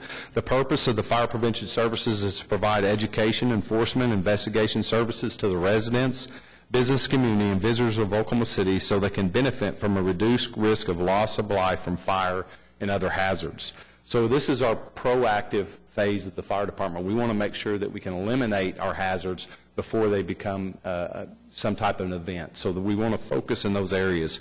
When you look at the positions we have under fire investigations, we have 14 positions, and we have fire prevention, inspection, and code compliance. We have 19 positions, and then our public safety education services, we have 10. So you see a total of 44 positions there at $6.3 million in the budget for under the fire prevention services. When we look at our performance measurement, and this is one that I'm very proud of, it's an unfortunate event that we've seen the repercussion of the fires within the city and the large loss of life that we talked about earlier. But identifying our issues, we've really focused in this area. And you can see this, and you look at, this is our smoke alarm installation. And you can look from 2008 all the way up to 2018. And it's pretty obvious. You can see what took place in 2018. We went from 3,600 in 2017 smoke alarm installations to 13,566 in 2018. I'm sorry, in 2017, 3,600. In 2018, 13,000. And that was just us maintaining a focus in that area. Us as the fire department maintaining a focus in that area. We actually put them up free to any resident within the city. If they own their home, we put them up free. And we also established some simple ways for them to contact us. We have a one-call number, 316-BEEP, that they call. It's in English or Spanish, and within 24 hours, we'll put a working smoke alarm up. And we don't just put a working smoke alarm up, we put it up to code. So that means they get one outside of their bedroom and one in every bedroom in the house. So we want to make sure that we focus in that area, and we also put it online. So online in English and Spanish, same for that, we have a 24-hour turnaround in that. So that is a primary focus to address our issue that we're seeing in those large loss of lives. Another areas that we look at in our fire prevention services, our performance, is our percentage of fire protection system plan reviews completed within 7 business days of request. And we're at 99%. Right now our goal is 100. In 7 days we want to be able to get that done, and we're at 99%. We're going to continue and strive until we reach that 100% goal. And then our percentage of initial new construction inspections completed within 2 business days of request. We're currently at 96%, and our goal is 90%. And we still want to focus on that one and move it to 100%. As you can see there, our percentage of high-risk commercial businesses inspected annually, it's a new measure, so we don't have any results of that. We're still working on that, and that's, again, what one of those 2 in code and fire code and compliance officers that we're adding to the budget will help assist in that area. This is something we added to our LFR measures. We believe that much in it. We believe we need to address our high-risk commercial businesses to assure that our residents, when they're out in the community, they can go into these businesses and they will be safe. And we want to make sure that we assure that they have that from the fire department as we check those out. And then we have our percentage of cases referred to the district attorney for prosecution of arson. So we're currently at 12%. Our goal is 35%, so we have some areas that we want to continue to focus on that. There's a lot of different things that go into that. We have to make sure we have witnesses. We have to have the evidence there, so we continually strive to improve that measure, and we're going to continually do that. This is our fire operations services under Deputy Chief Mike Walker, and the purpose of the operational services is to provide emergency response and non-emergency responses to all residents and visitors in our community so they can have their lives and property protected from fires, emergency medicals, and other hazards. As you can see, we have 635 positions under the emergency medical services at $84.9 million in the budget. And then our fire suppression operations at 285 positions at $38.2 million in the budget, for a total budget of the operations division of $123 million. And just to let you know, we don't have a division of firefighters that only does EMS or fire suppression. They collectively all do that work. We just separate that based on the allocation on on our responses. We look at our programs, positions, and budget in that. The percentage of fire incident responses in 5 minutes or less, our goal is 70%. We're currently at 61%. And then our percentage of EMS incident responses in 5 minutes or less is at 61%. A goal there is also at 70%. If you'll notice, there was 2 different numbers. Earlier I talked about 70%, 7 minutes or less, 70% of the time, and this is 5 minutes. The only difference is the 5-minute response is actually when we receive the call at the fire station till they arrive on scene. The full 7 minutes is when you actually add the dispatch when we receive the 911 call. So this right here is just tracking from the time we get the call at the fire station till we get on scene. So that's the difference in those 2 measures when you see that. And then our goal is the percentage of, to make sure that we protect our occupants and businesses and residents, our percentage of structure fires contained to the room of origin. That's getting there quickly, putting the fire out, and making sure it doesn't spread. Our goal is 65%. We're currently at 69%. So that may be something we see that we try to move up a little bit in the LFR when we evaluate that going forward. And then the percentage of fire department emergency responses provided with advanced life support. 32 of our current engine companies are advanced life support. Our goal is to move where all of our engines are advanced life support. So you can see currently we're at 87% where it's provided advanced life support. Our goal is 85. As we add those advanced life support engines, we'll increase that goal. It'll be very difficult to be 100%, just because if an ALS engine company is out of service, they may get a BLS ladder or a different unit in that area to get a quicker response. And then we have our fire support services under Deputy Chief Tony Davis, and the purpose of the fire support services provide dispatch, fleet, equipment, and facility management services to the fire department so they can receive timely dispatches and properly maintain fleet, equipment, and facilities. And under that, you'll see the fire department dispatch is 16 positions at $2.2 million in the budget, and the fire maintenance services is 17 positions at $12.4 million in the budget, for a total of $14.6 million with 33 positions. Our performance measurement that we look at there, as I talked about earlier, is our percentage of fire call taker incidents dispatched within 1 minute. Our goal of that is 90%. We're at 87%. We've seen marked increases in that over the last 3 years. We actually look at every individual dispatcher and we look at their time, so we try to find ways to improve that. We want to work with them in a positive way to reinforce what they're doing well, but also find ways that they can improve that. So we focus on that area. And then we look at the percentage of 911 telephone calls answered in 15 seconds or less. We're at 97%. Our goal is 90%.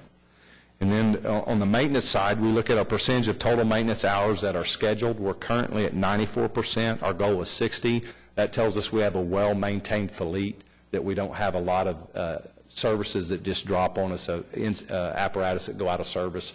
They're all scheduled, so we're very fortunate in that area. And then we look at our percentage of repairs that are outsourced. We're at 4%.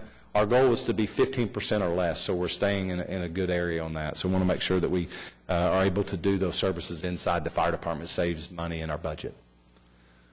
Just want to show you the fire stations under construction.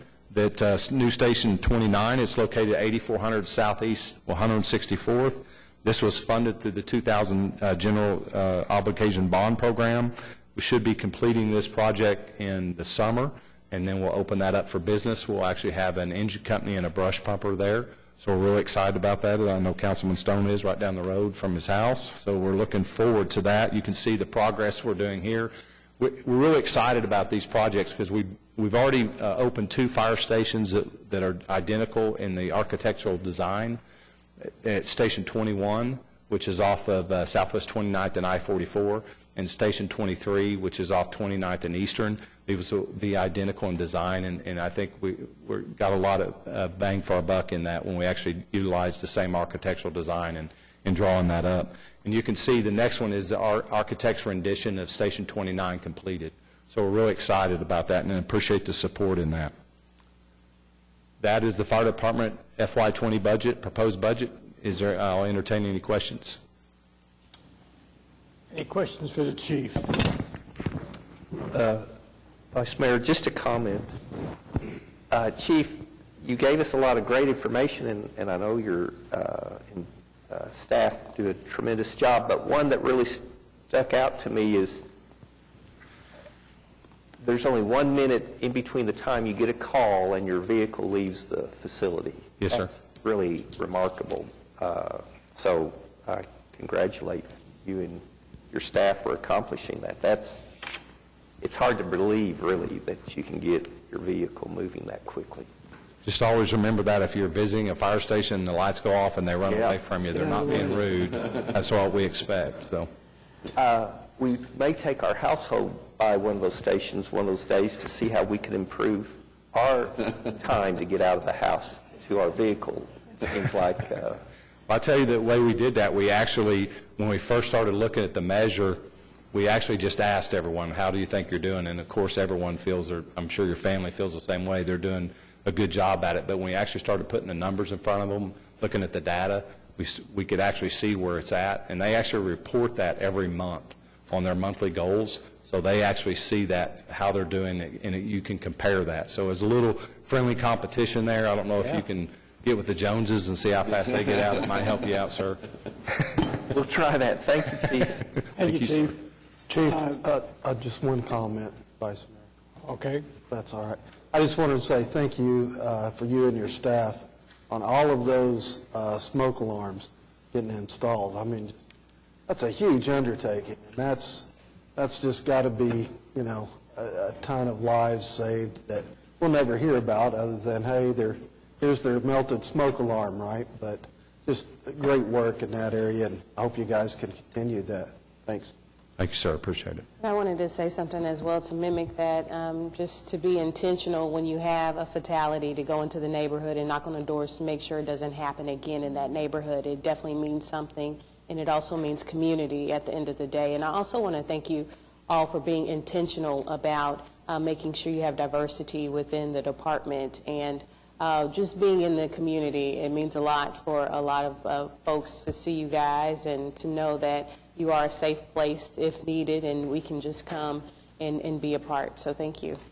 Thank you very much. Okay, on our official agenda, we're supposed to have items from council right now. We've had an opportunity to share, but let's go around here if you have anything. Don't see any? Okay. Next up is City. I'm sorry if I got something. I wanted to talk about, I know we were talking about some things that were happening earlier in the beginning about our budget overview and economic outlook update. So I wanted to mention I was looking at the possibility and opportunity for the Chief Diversity Officer, and I hope we are being very intentional in that. And the reason I say that is because if we are being as intentional with our boards, trusts, and commissions, it also starts within the realm of the city employees as well. And with us losing our only African-American assistant city manager, I hope we are being very intentional again in making sure we have more diversity within that upper management system in order for those to be self-promoted into those opportunities that are within the city of Oklahoma City. It's definitely something that's very important to us and something we're going to be focused on. Next up was city manager reports. Any reports, sir? I don't have any reports. I did want to clarify one thing, that on May 28th, it was just an oversight on our part. We have utilities, parks and recreation, airports, and we will have the planning department presenting on that date as well. So planning will be on May 28th also. Thank you, sir. Then no citizen, we have no sign-up sheets here. Any citizen wishing to be heard? Seeing none, that concludes our agenda. We are adjourned.